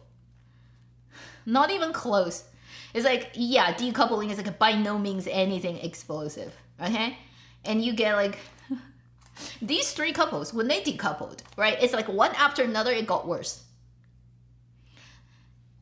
Bai Yu and Zhu Yilong is the slowest to happen because that's the first explosive couple and people are not ready. The whole Tichun process wasn't even in place. It just went ahead longer. It wasn't until I think September, because that year I remember it was July the drama finished airing. July was still hot. August was still perfect. Once it got to like September, that's when the two people's fandoms start to go at each other's neck. By the time Untamed comes around, it was already well planned. Just after the drama, like before the drama even finishes, right? That whole thing is already set in place and they start to pull the fandoms apart.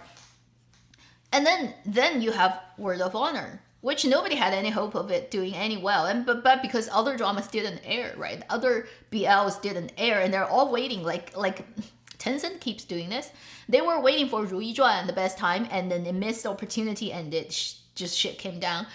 They were waiting for Immortality. They could have aired Immortality before Word of Honor. Then that would be the last BL explosive drama, but they didn't. They want to wait for summer holiday. And summer comes around. We have the first explosive BL actor got cancelled, right? And then after that is all shitstorm, and then it's like, no, we are not gonna let you air any BL anymore. So think about those three couples in the 2018, 2019, 2021 sequence of shitstorm, one after another, getting worse and worse. The next one, if there was a next one right after Word of Honor, I don't know, murder is gonna happen. I have the feeling it's like some really like epic shit show is gonna happen. So it's nice that it got stopped there. Thinking back, particularly when you remove right yourself from that, from time, like it's 2025 now, it's years after the first BL that exploded, which was 8 years ago, 7 years ago. If you count the 上瘾, Addicted, right, that would be 9 years ago. But Addicted didn't even finish airing, and it's not a BL adaptation. It's like literally a BL. So we wouldn't put that in the same category as BL adaptation. The tightly speaking, adaptation still happened back in 2018. That's the first one. 18, 19, 21, right? It got worse and worse and worse. If Immortality happened, right, after Word of Honor, say Word of Honor aired, and then it didn't have the BL ban, you have Immortality happening. Neither Luo Yunxi nor Chen Feiyu would be in the same position as they are in today. It would be very weird. I can't, you know, it's not another timeline that I can jump into, but it probably wouldn't be very pretty after the drama finished airing. It wouldn't be a pretty scene.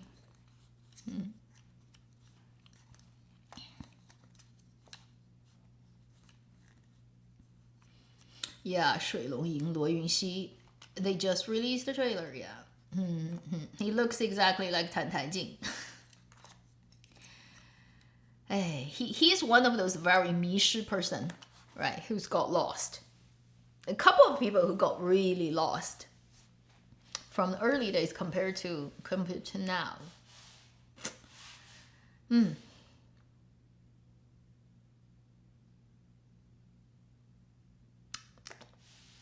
That's the overall what we have in Dramaland these days.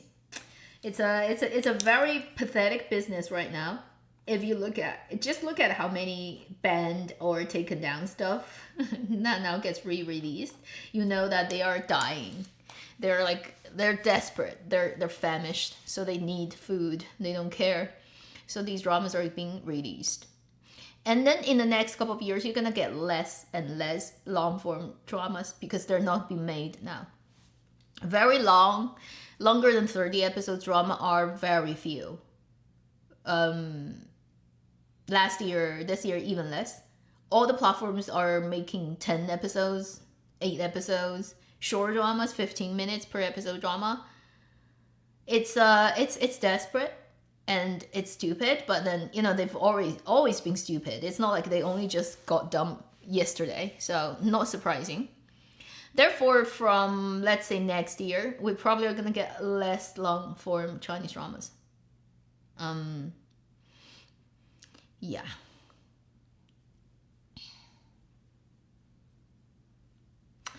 Also, if by the end of the year, they really do start shooting Zhang Juzheng, which is the historical from Xinli, Hu Ge is gonna play in that, right? I find it's really weird that they pick that to do at this time, and it's okay.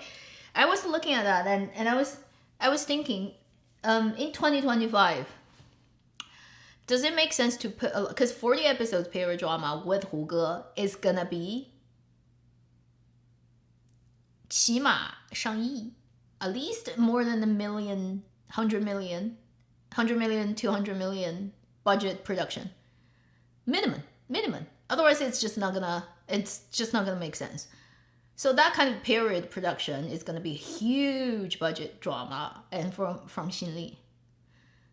And I'm not saying you can't make a period drama, but I'm wondering why they want to make Zhang Juzheng. 封建士大夫, okay, that's the period time. You're putting it the scholar class of the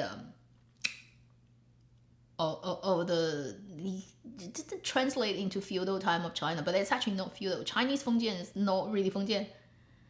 you more accurately should say the ancient, like before Qin dynasty, would be like a type of Fengjian, but then afterwards it becomes more and more imperial. There's a central one government control system instead of actually feudalism.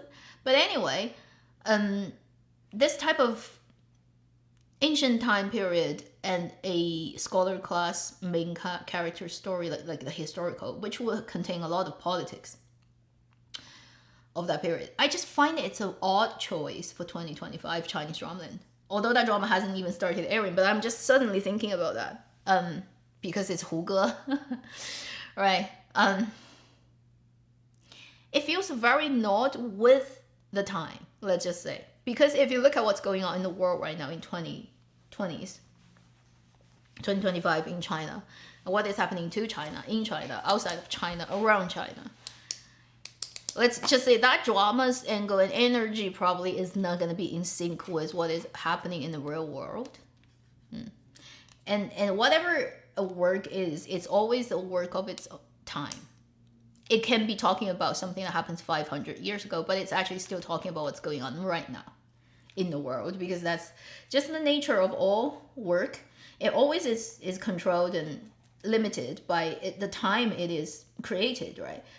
So end of 2025, if they shoot it, they probably wouldn't be able to put it out until end of 2026 fastest, which probably is even worse a time for this type of drama to come up. And